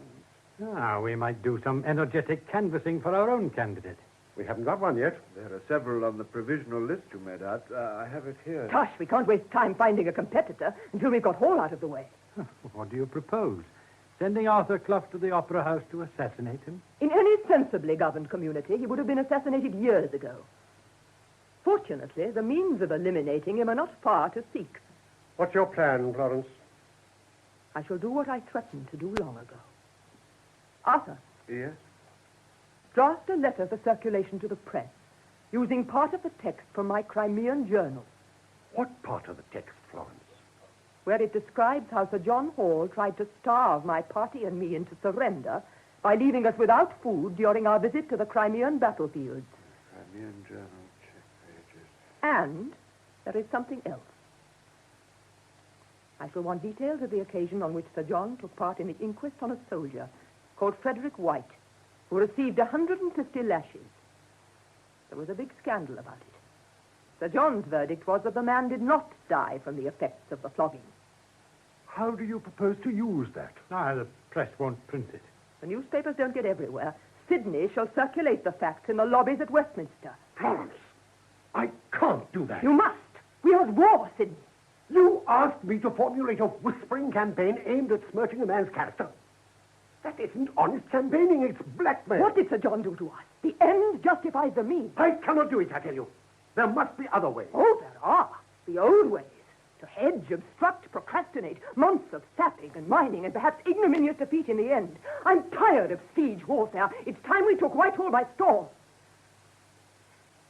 Don't you see, Sidney? Of course it would be infamous if we stood to make personal gain from it. But the cause is so much bigger than we are. Oh, heaven knows I'm with you heart and soul, Florence. You're above party strife and place-seeking politicians, but There's no time for a campaign, Sidney. Hall is big enough and vicious enough to ruin us overnight. Who are we to question God's method? But don't talk glibly about God as though you and the British Empire worshipped the same deity. we're all serving the same God. Conception of the Almighty is one of an omnipotent sanitary inspector. Eh, Florence? He might. Sanitation first, then salvation. Come, gentlemen, to work. To work.